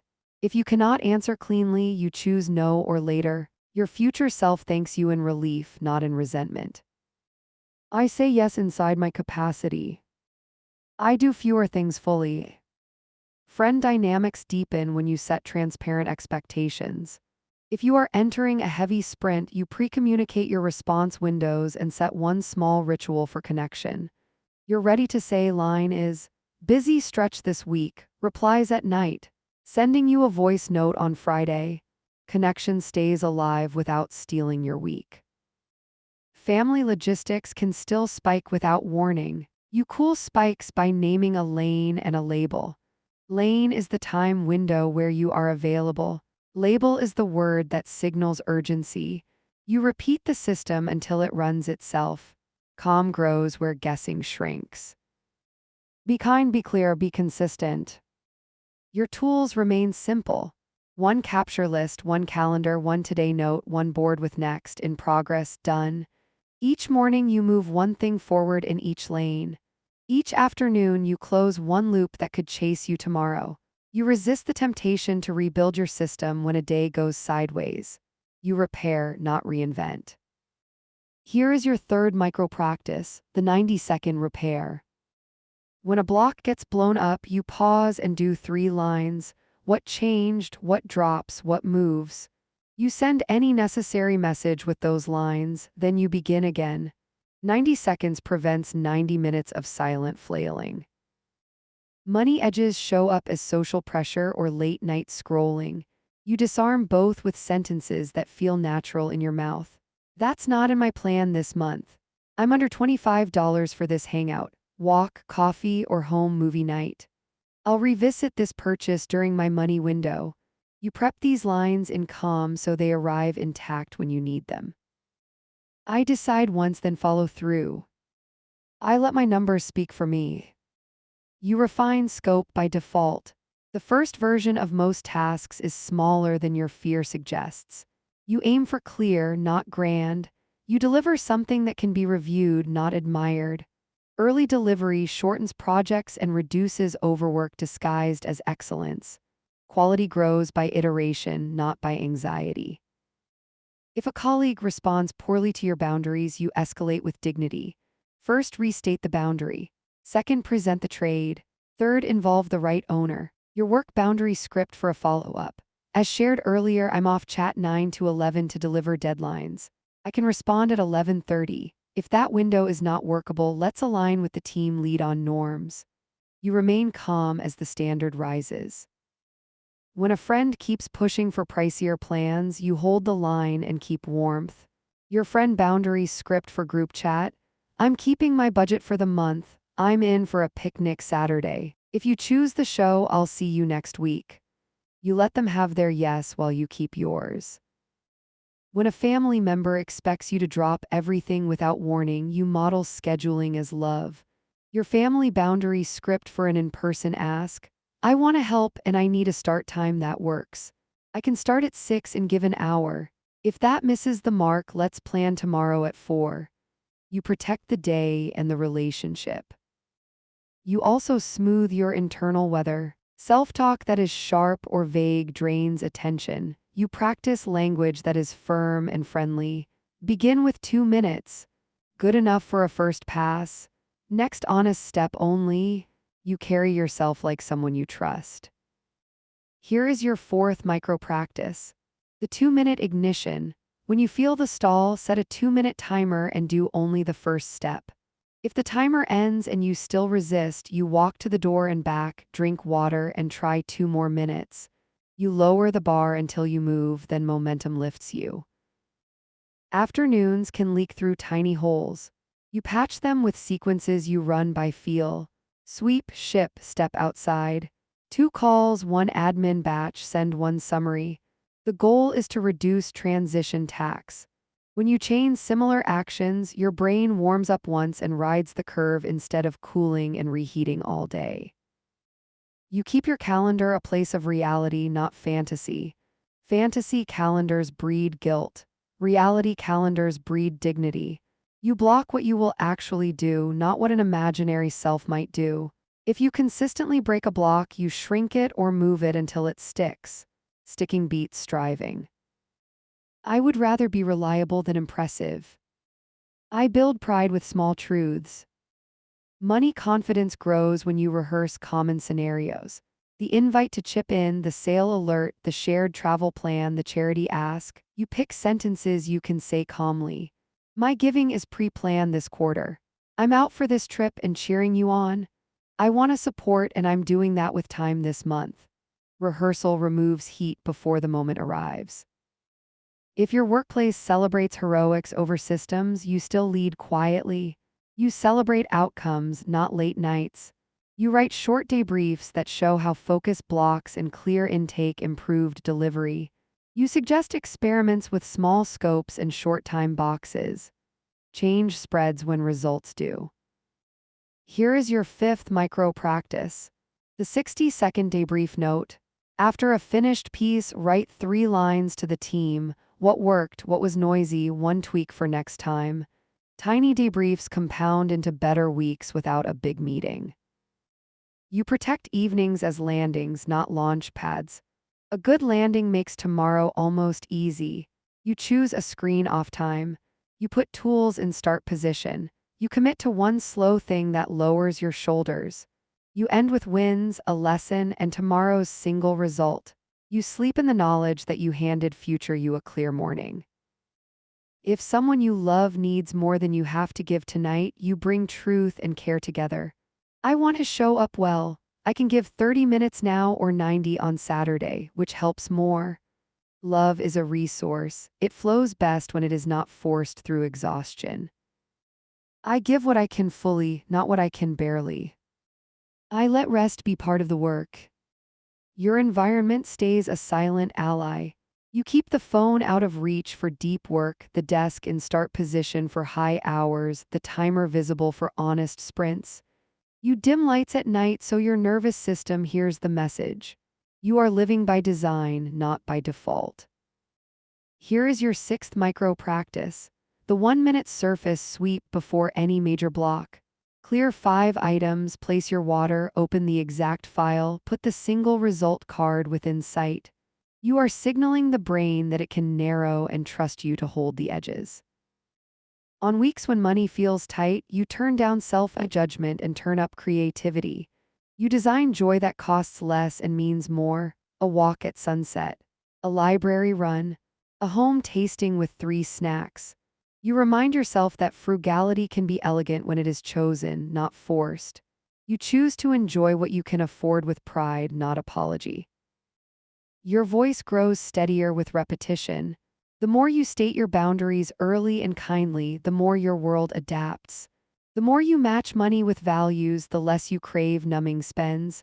The more you ship early drafts, the faster quality rises. Calm is not magic. Calm is compounding. I trust the plan because I live the plan. I choose order that grants me freedom. As night approaches, you run your gentle audit. Did you protect your high hours? Did you use traction language? Did you honor your autopilots? Where did your energy leak? What one adjustment will you test tomorrow? You let the answers be simple and specific. You set tomorrow's card, you place your tools, you close the day on purpose. You are finishing more by forcing less. You are speaking fewer words with more weight. You are choosing numbers that you can carry and plans that you can keep. You are protecting your attention like the scarce, precious resource that it is. You are becoming the person your future self can rely on without negotiation. You do less, achieve more, and end lighter because you are walking your choices. The noise is lower because the rules are clearer. The meaning is higher because you can hear it.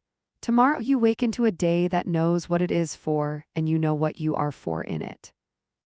Yesterday you practiced calm execution under pressure. You used traction language, small autopilots, and clear trade-offs to protect your focus, your relationships, and your money plan.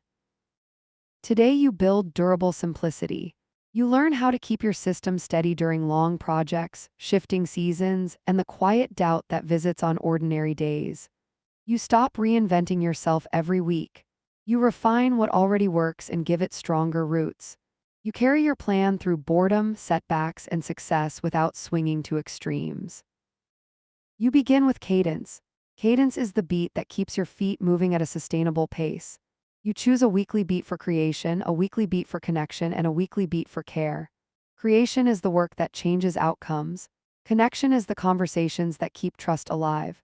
Care is the maintenance that prevents breakdowns. You mark each beat as a recurring block. When life bends the week, you slide the block, but you do not delete it. Your brain relaxes when the beats return. Here is your first micro practice. Take 60 seconds and write 3 lines: create on, connect on, care on. Place each on the clock in the next 7 days. If a conflict appears, move the block forward, not back. Forward keeps momentum alive. I keep a steady beat even when the song changes. I make small moves on time instead of big moves too late. Long projects fail when you only measure how far you have to go. You fix that by measuring completions along the way.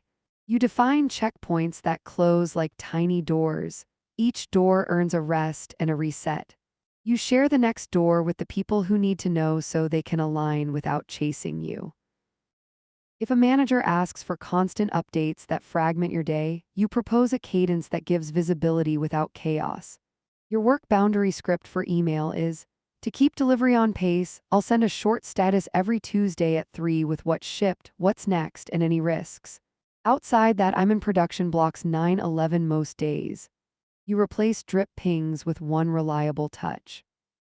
Friends can feel distance during long sprints if you do not name your season. You keep care alive by setting simple expectations and one small ritual. Your friend boundary script for text can be: heads up, I'm in a heavy stretch through the 20th. Quick replies at night. I'll send a Friday voice note to catch up. You protect the sprint and the friendship at once. Family deserves honest season markers too. You share this month's reality at the table in short sentences and ask what others need in return. Your family boundary script for a living room talk is: this month I work late Mondays and Wednesdays. I'm off screens at dinner and fully free Saturday afternoons. If something urgent pops up midweek, text urgent and I'll step out. People adapt faster when the path is clear. Money clarity grows when you honor seasons. Some months you invest more in future options. Some months you invest more in recovery. You choose the theme at the start of the month and match small decisions to it. You stop comparing every month to a perfect month and start comparing each month to its purpose. Here is a 1-minute money micro practice. Write one sentence that names your money theme this month. Replenish savings, pay down card, fund joy mindfully, or stabilize essentials. Then choose a small number you can keep: an automatic transfer, a cap, a pause. Tiny, reliable moves beat heroic swings that don't last. I fund this month's purpose, not my moods. I keep the number small enough to stick. You also build buffers. Buffers are the space between you and chaos. Time buffers protect your schedule. Money buffers protect your choices. Emotional buffers protect your tone. You add 15 minutes after hard meetings to write next steps and breathe. You keep a small emergency cushion and add to it in trickles. You insert a pause between hearing and replying, especially when messages carry heat. Buffers are not luxury. They are the rails that keep the train upright. When work requests arrive hot and vague, you stay cool and specific. Your ready to say line is: I can be helpful. What's the deliverable? Who decides? And what's the exact deadline? If the answers are still foggy, your follow-up is: let's define those first. I'll hold an hour once they're set. You do not become the clarity engine for everyone. You invite them to bring clarity to you. Simplicity is not only subtraction, it is also smart repetition. You create templates that prevent drift: a status template, a decision template, a handoff template. You keep them short enough to use under pressure. Templates make your work look effortless because they remove the effort of rethinking the basics. Here is your second micro practice. Open your notes and write a 3-line template you will reuse: context, decision needed, deadline. Save it with a short name. Use it 3 times today. You will feel the lift immediately. You treat your attention like a battery you charge and discharge on purpose. You put your hardest thinking at the top of the day when your charge is high. You place meetings later. You keep admin in batches that do not drain you with 1,000 tiny plugs. You end blocks before you are empty to make rest easier and restart faster. You resist the urge to squeeze one more task out of each hour. You trust the next hour because you already scheduled it. If someone tries to drop a meeting on your highest charge hour, you hold the line with soft precision. Your work boundary script for a calendar reply: Protecting 9 to 11 for deep work per our delivery goals. I can do 12:20 or 3:10 for 20 minutes. Please confirm which fits. You protect the current and remain a good partner. Your friendships strengthen when you match plans to energy and budget instead of wishful thinking. When someone proposes an expensive late-night event during your low window, you answer with a format that fits your real life.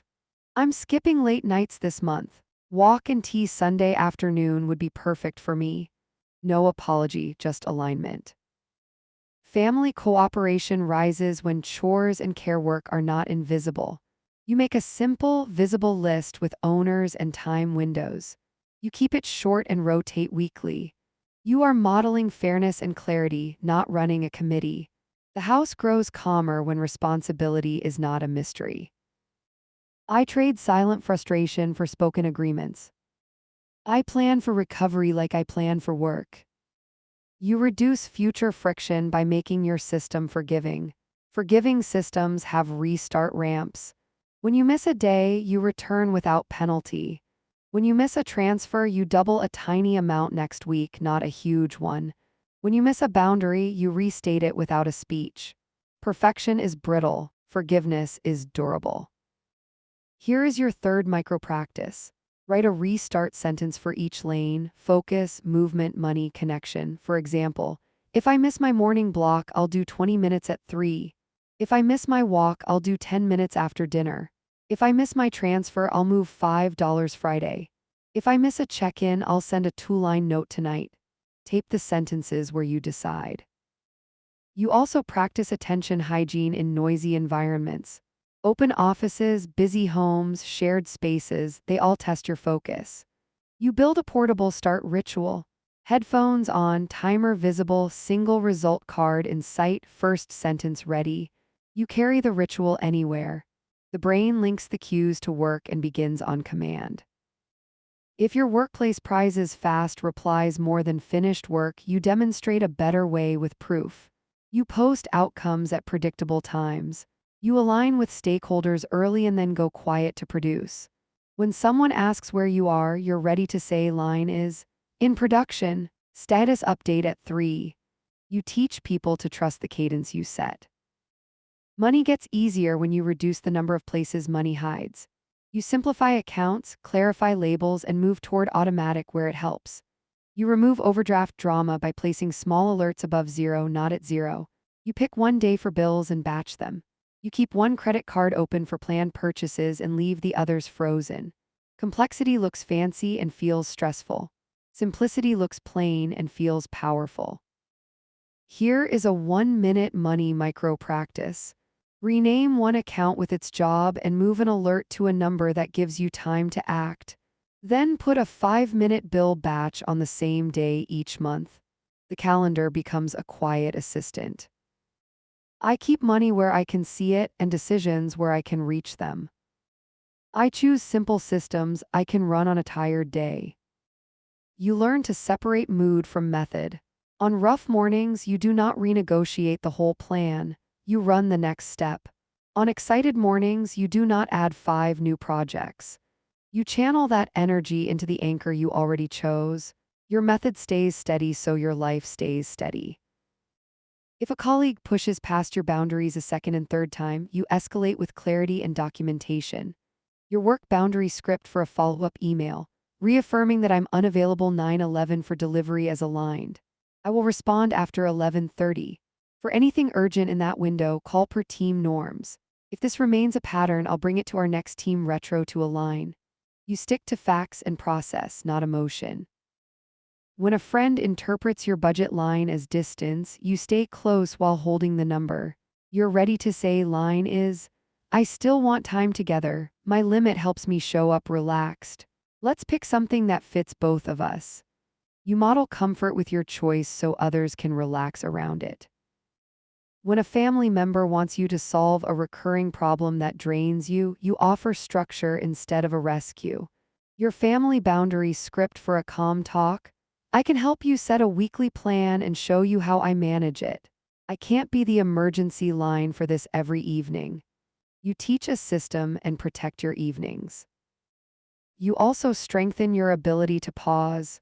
A good pause is active, not empty. You breathe, you label the moment, you choose the next honest move. The pause keeps your words clean and your decisions aligned. You let urgency pass through you instead of living in you.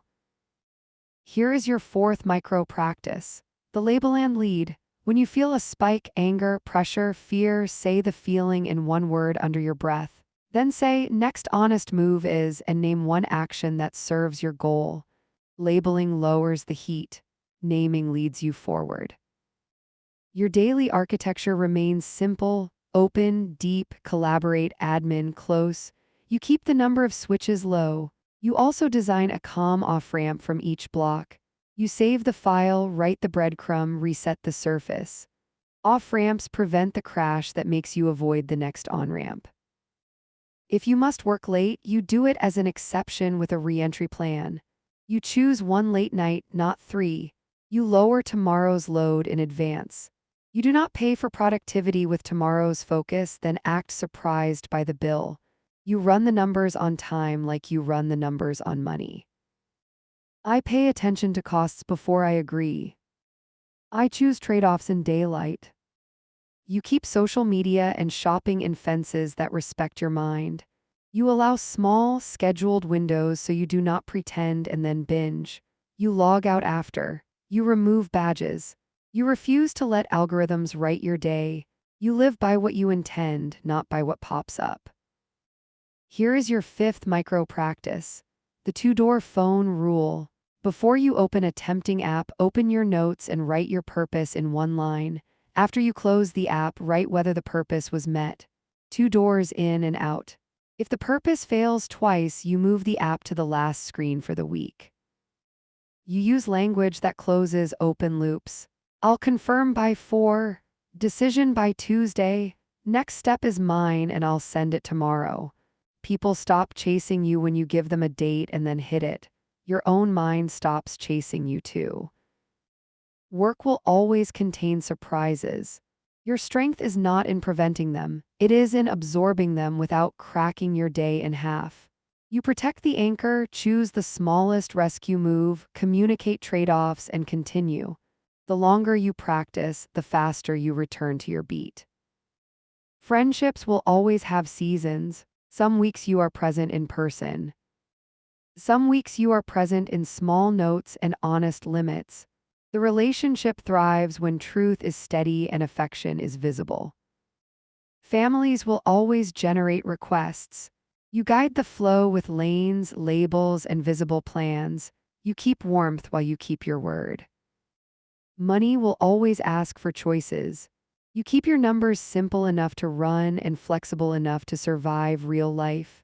You judge success by how calm you feel and how consistent you are, not by how perfect your spreadsheet looks. I lead my day with rhythm, not adrenaline. I let consistency make hard things easier.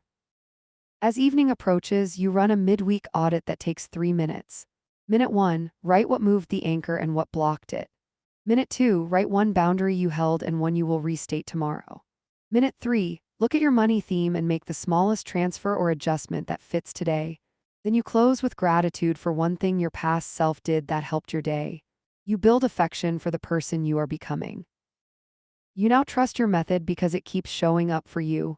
When you wobble, the system catches you. When you soar, the system keeps you aligned. When you are tired, the system makes the next step obvious. When you are tempted, the system adds a pause. You are not searching for the next hack. You are mastering the few moves that make the most difference, repeated with care. Tomorrow you will carry this durability into decisions about what to drop, what to keep, and what to grow. For now, you did enough. You moved the anchor, you honored your lanes, you kept your tone steady, and you chose numbers you can live with. You are doing less and achieving more because your choices fit your real life. Yesterday you strengthened durable simplicity with cadence, checkpoints, buffers, and forgiving restarts. You protected your highest charge hours, kept friends and family in the loop, and matched money moves to the season you're living. Today you practice intelligent subtraction. You prune projects, habits, and expectations so your best work breathes. You sharpen your yes and your no. You design courageous but calm conversations that remove friction. You build a future-facing focus, fewer things, finished deeply, aligned with values you can name in one breath. You begin with the rule of 3 lanes, 3 priorities for the quarter, 3 results for the week, 3 moves for the day. Anything new must replace something old.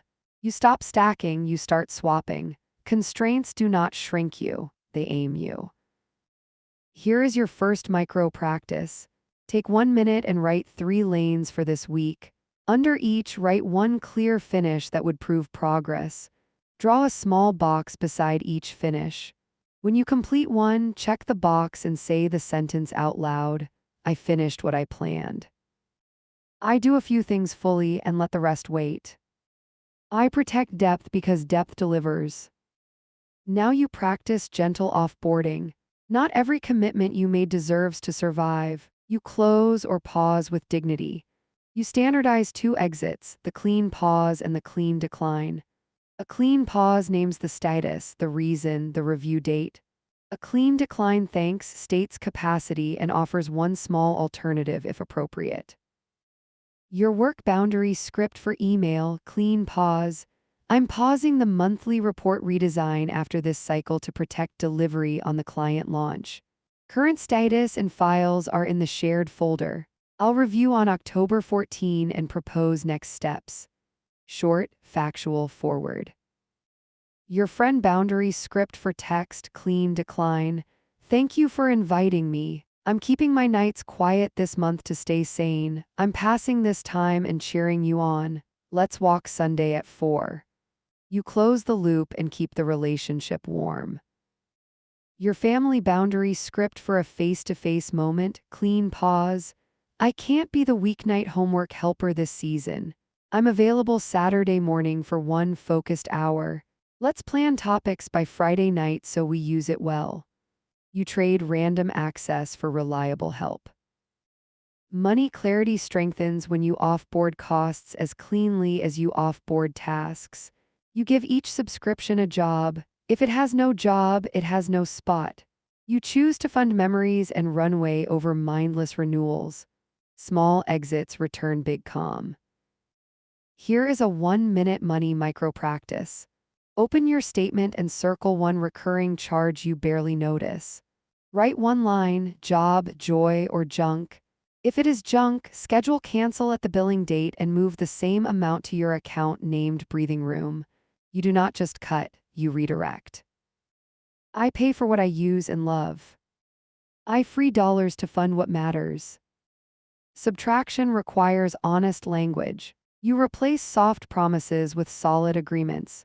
You avoid words that inflate scope like quick, maybe, later. You speak in dates, durations, and definitions of done. Clarity is a kindness for both sides of the conversation.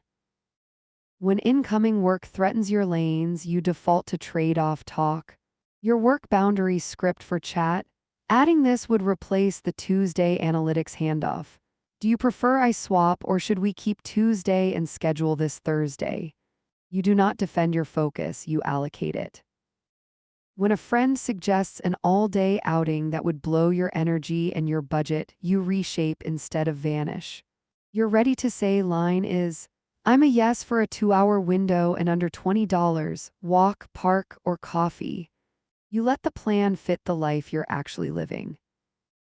When a family member asks you to organize a big event because you usually do, you set a scope you can carry. Your family boundary script for group chat. I can book the venue and send invites by Friday. I'm not taking food coordination this time. Who wants that lane? You spread the weight without drama. You now prune meetings with a simple test: decision, design, or delivery. If a meeting will not drive a decision, improve a design, or coordinate delivery, it doesn't happen. Most updates move to a short written status with who does what by when at the end. Here is your second micro practice. The 60-second meeting triage. Look at this week's calendar. For one meeting, post a note. Purpose is decision on X, options A or B, owner mark, time box 15 minutes, end with owner and date. If the meeting fails the test, propose an asynchronous doc with a clear deadline. I value your time by making hours count. I move updates to writing and keep meetings small. Your day stays light when your tools stay light. You use one capture list for every loose end and empty it into calendar blocks or the not now list. You give yourself one small block to clear the not now items weekly. You stop letting micro tasks nibble your best hours because you feed them at the right time. You also refine your no so it sounds like leadership, not apology. Good no frames a principle. It shows what you're saying yes to instead. It offers a small bridge when helpful. You train people to respect your lane because you model respect for the mission. I'm saying no to protect delivery on the anchor outcome.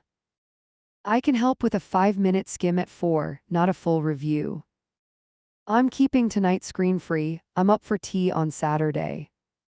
I'm staying under $25 this week so I can fund my goal. Resentment grows in the dark. You turn the lights on early with small, precise requests. You stop hoping people guess. You ask for what you need in a single sentence with a date. You remove fog from the relationship so care can breathe. Here is your third micro practice. Write 3 tiny asks you've been postponing. One at work, one with a friend, one in your home. Send them now with a date in the sentence. 10 lines total, no essays. You'll feel how much relief a clean ask creates. You also practice graceful renegotiation. Plans collide with reality. You do not disappear, you adjust out loud. The earlier you renegotiate, the more trust grows. You include the new date and the minimal bridge so no one stalls. Your work boundary script for email renegotiation. I projected Thursday and the vendor slip moves my part to Friday noon. I'll post the draft then and share open risks at 5 today so no one stalls. Your friend ready to say line. I overestimated my energy for tonight. Rain check for a walk Saturday at 8 a.m. My treat for coffee. Clear, early human. Your family ready to say line. I can't make the store run by 6. I'll order pickup for tomorrow morning and handle school drop-off so it balances. As you subtract, you also protect joy on purpose. Joy is not a leak, it is fuel when you choose it. You plan one small delight that costs little and fits your lanes. You put it on the calendar and you protect it the way you protect work. Joy practiced becomes resilience. Here is your fourth micro practice. Choose a low-cost joy for this week. Sunset walk, home spa night, library hour, playlist and tea. Put it on the clock with a friend or solo. Say the sentence, joy is a plan, not a hope. Money is easiest when numbers ride on rails. You keep a soft cap for food out and fun each week. You look at it daily during your money window. When the number is gone, you switch to free options with zero shame. Rules reduce debate and restore ease. You're ready to say line at checkout. That's not in my plan this month.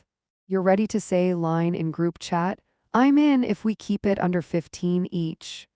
You're ready to say line to yourself at night. No purchases after 9 p.m. Add to maybe, decide Friday.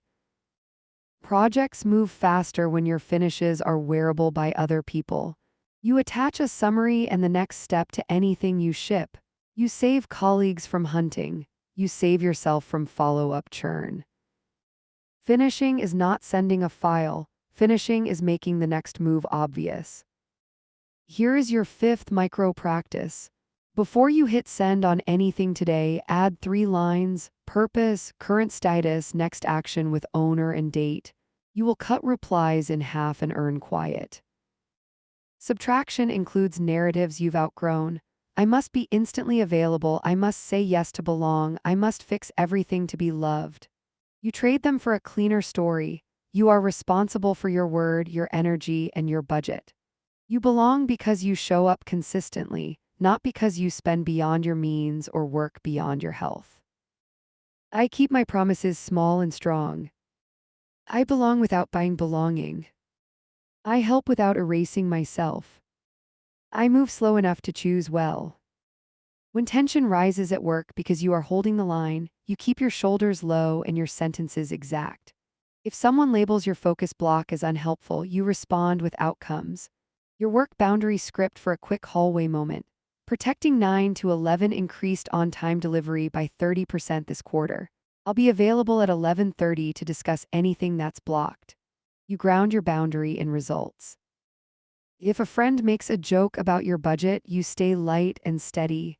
I like my number. It helps me relax and show up. Humor without wobble teaches people that your limit is comfortable and non-negotiable. If a family member expects drop everything help for something that repeats, you offer structure instead. I'll help you build a checklist and a Sunday prep, and I'll be available for a weekly 20-minute check. I can't do last-minute rescues this month. You replace dependency with skill. You prepare for the 3 common derailers: fatigue, urgency theater, and clutter creep.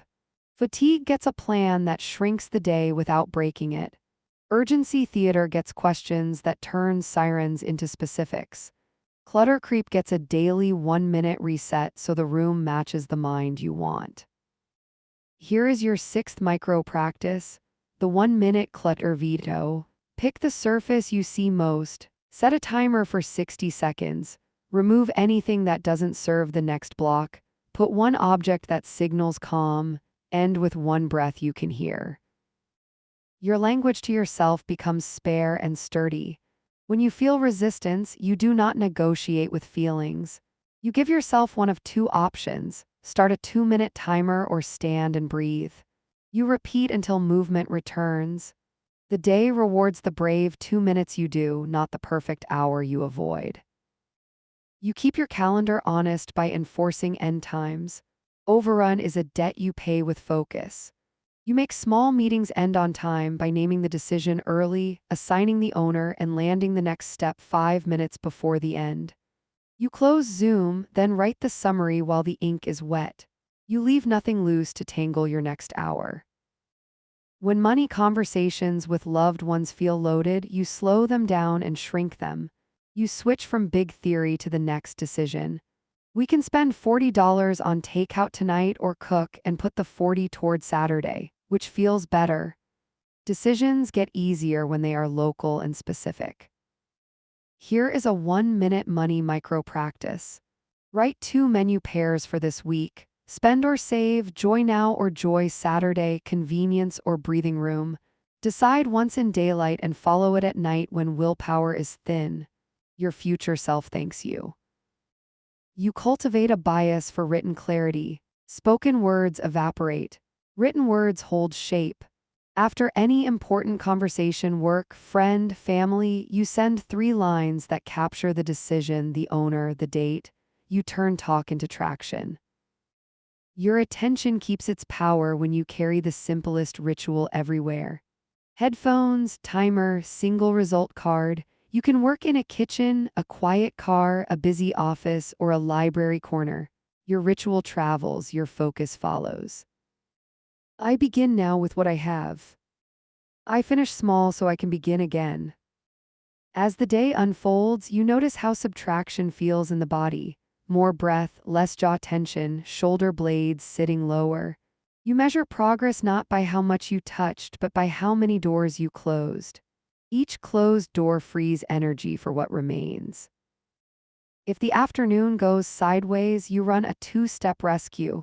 Pick one finish you can still deliver and one conversation you will renegotiate. You do those 2 and leave the rest. You end lighter than the day deserved because you chose with intention when it counted. Your evening carries the same steady tone. You run wins lesson preview. You place your tools in start position. You set tomorrow's 3 lanes and your single result. You choose one low-cost joy and put it on the clock. You speak one money line out loud. I keep my plan because it keeps me. You enter night without the hum of unresolved decisions. You are learning the art of less with the courage of more. More honesty, more presence, more finished work, more respect for your numbers, more warmth around your limits. You are proving to yourself that subtraction is not scarcity, it is stewardship. You do less so your life can be more of what matters. Yesterday, you practiced intelligent subtraction. You trimmed commitments, set honest scopes, and used clean pauses and declines to protect depth, relationships, and money peace. Today, you integrate everything you have learned into a simple, repeatable way of living. You build a personal charter you can carry into any season. You choose language that stays steady under pressure, rituals that travel, and numbers that match your reality. You do not chase control. You create clarity and let clarity do the quiet work of focus. You begin by naming who you are in action, not in theory. You are someone who keeps one promise to yourself each day and measures success by finished doors, not frantic motion. You are someone who gives people clear expectations before they need to ask. You are someone who spends in line with values you can say in one breath. When you forget, you come back without drama. This identity is practical. It guides the next small move when motivation is thin. Here is your first micro practice. Write a 3-line charter you can read each morning. Line 1 begins with I keep. Line 2 begins with I give. Line 3 begins with I spend. Keep it plain. I keep one finish a day. I give clear expectations early. I spend on what I value. Place those lines where your eyes land before you meet the world. I keep one promise a day and let the rest be extra. I choose the smallest step that moves the biggest thing. Long days test your steadiness. You respond with structure that makes steadiness easier than strain. You open with landing and framing, you protect one deep block, you cluster collaboration, you end with a clean close. You place buffers where you tend to wobble. 5 minutes after meetings, 1 minute before deep work, 30 seconds before replies you might regret. You act like your future self's assistant. She thanks you every time. When work pressure rises and people ask for more than your calendar can carry, you lead with trade-offs and times. Your work boundary script for a status channel is, to ship the release on Thursday, I'm keeping 9 to 11 for delivery. I can take one additional request if we drop or defer X confirm by 2 p.m. You replace defensiveness with decisions. Teams relax around people who speak in choices. When a friend wants to process something heavy and you are at capacity tonight, you can hold both care and truth. Your friend boundary script for text is, I want to be fully with you, I'm at my limit tonight. I can call at 8 tomorrow or meet Saturday morning, which helps more. You keep the connection alive by being honest about timing. When family logistics surge and everyone is escalating, you can become the quiet center by naming lanes and labels out loud. Your family boundary script for a kitchen huddle is, let's list what truly needs today and what can wait. I can own pickup and dinner.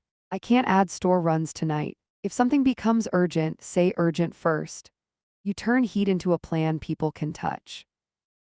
Money alignment becomes part of your identity, not a temporary diet. You define 3 categories that feel human: essentials, joy, and future. Essentials keep the lights on. Joy keeps your heart on. Future keeps options open. Every purchase must fit one of the 3. You stop arguing with yourself by deciding once at the category level and checking that today's numbers still match. Here is a 1-minute money micro practice. At your daily money window, look at yesterday's transactions and tag each E, J, or F. If you tag an item joy but feel nothing when you remember it, you ask what real joy looks like this week and plan that instead. You are not judging, you are listening to your life. I spend to feel proud later, not just relieved now. I can want something and still choose later. You fine-tune your language to reduce rework. You avoid filler and choose verbs that end in finish states. Sent, scheduled, cleaned, paid, confirmed. You speak in dates and durations more than in hopes. People hear you, trust you, and stop circling back for clarity you already gave. Here is your second micro practice. Pick one open thread right now and close it with a 3-line note. Finish named, owner named, date named. Send it, then breathe. You just turned fog into a promise the other person can hold. Your environment continues to do half the heavy lifting. The single result card keeps your attention aimed. The 2-tab rule keeps your screen honest.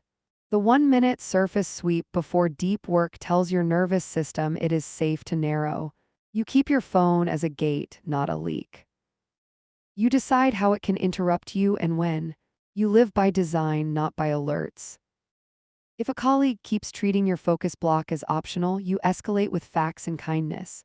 Your work boundary script for a brief meeting is, protecting 9 to 11 raised my on-time delivery this quarter. I'll keep those hours sealed. I sweep at 11:30 and 4:30. If an urgent item can't wait for a sweep, please call. Otherwise, I'll handle it in order. You anchor the boundary in outcomes and repeat it without heat. If a friend jokes about your number again, you smile and stay steady.